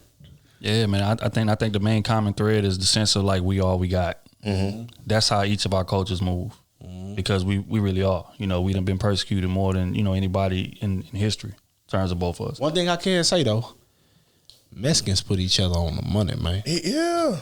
Yeah. With a quickness. Like that's one thing I can say, bro. Mexicans put each other on some paper, bro. Yeah. And black people, we can't. And they don't let ego get in the way either. Right. You know what I'm saying? Pass by Home Depot, Lowe's, bro. 50 of them out there ready to work. Yeah. All the time. Bro. You don't see us. We ain't gotta go low like that. Just on a job, bro. You know what I'm saying? If the job is dominated by Mexicans, bro, you better believe all of them getting paid. Mm-hmm. You better believe that they getting their money. You get what I'm saying? And they didn't put people in positions. Black people, man, we not doing that. You know what I'm saying? At a black establishment, somebody got to be smashing somebody. It's a buddy system. Yeah, if it's a bunch of black folk there, run. We don't trust each other. We don't trust each other. Like if it's ran predominantly, like if it's a predominantly black thing, run, fool. The money gonna be low. You know what I'm saying? Somebody smashing somebody and got their position and all that. Somebody stealing something. You know what I'm saying? It's a buddy system to climb to the top, bro. It's crazy, but it's true. It's the real. There's somebody stealing. You know what I'm saying? We do our own people like that. It's the real. They holding people back from their money, but in the Mexican community, from what I see from outside looking in, you know what I'm saying? Even if that is what's going on, they putting each other on the money. Right.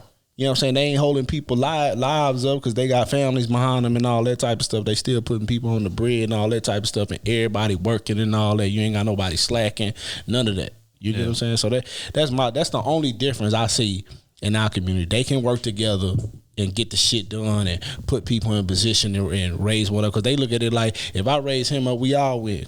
Because soon as he or she get in that position, she gonna put us all across, or he gonna put us all across. Right. You know what I'm saying? We don't do that. And that's sad. I agree, man. Well said. On that note, man, we're going to wrap this thing on up and get up out of here. Y'all boys, shout out to our social medias and things of that nature. SMUV __. The Dean is in a motherfucking building. So _fitness all platforms. KT _Goodrich everything. I'm D Trill AC. Y'all know where to find me at all platforms. Make sure y'all tap in. Crew season. Y'all keep on applying, commenting, liking, sharing. All of that. Push. Because we build, as y'all, you know what I'm saying, we build on the account of y'all. So that's real. Y'all been showing us a lot of love lately. So shout out to y'all. Shout out to our Patreon first and foremost.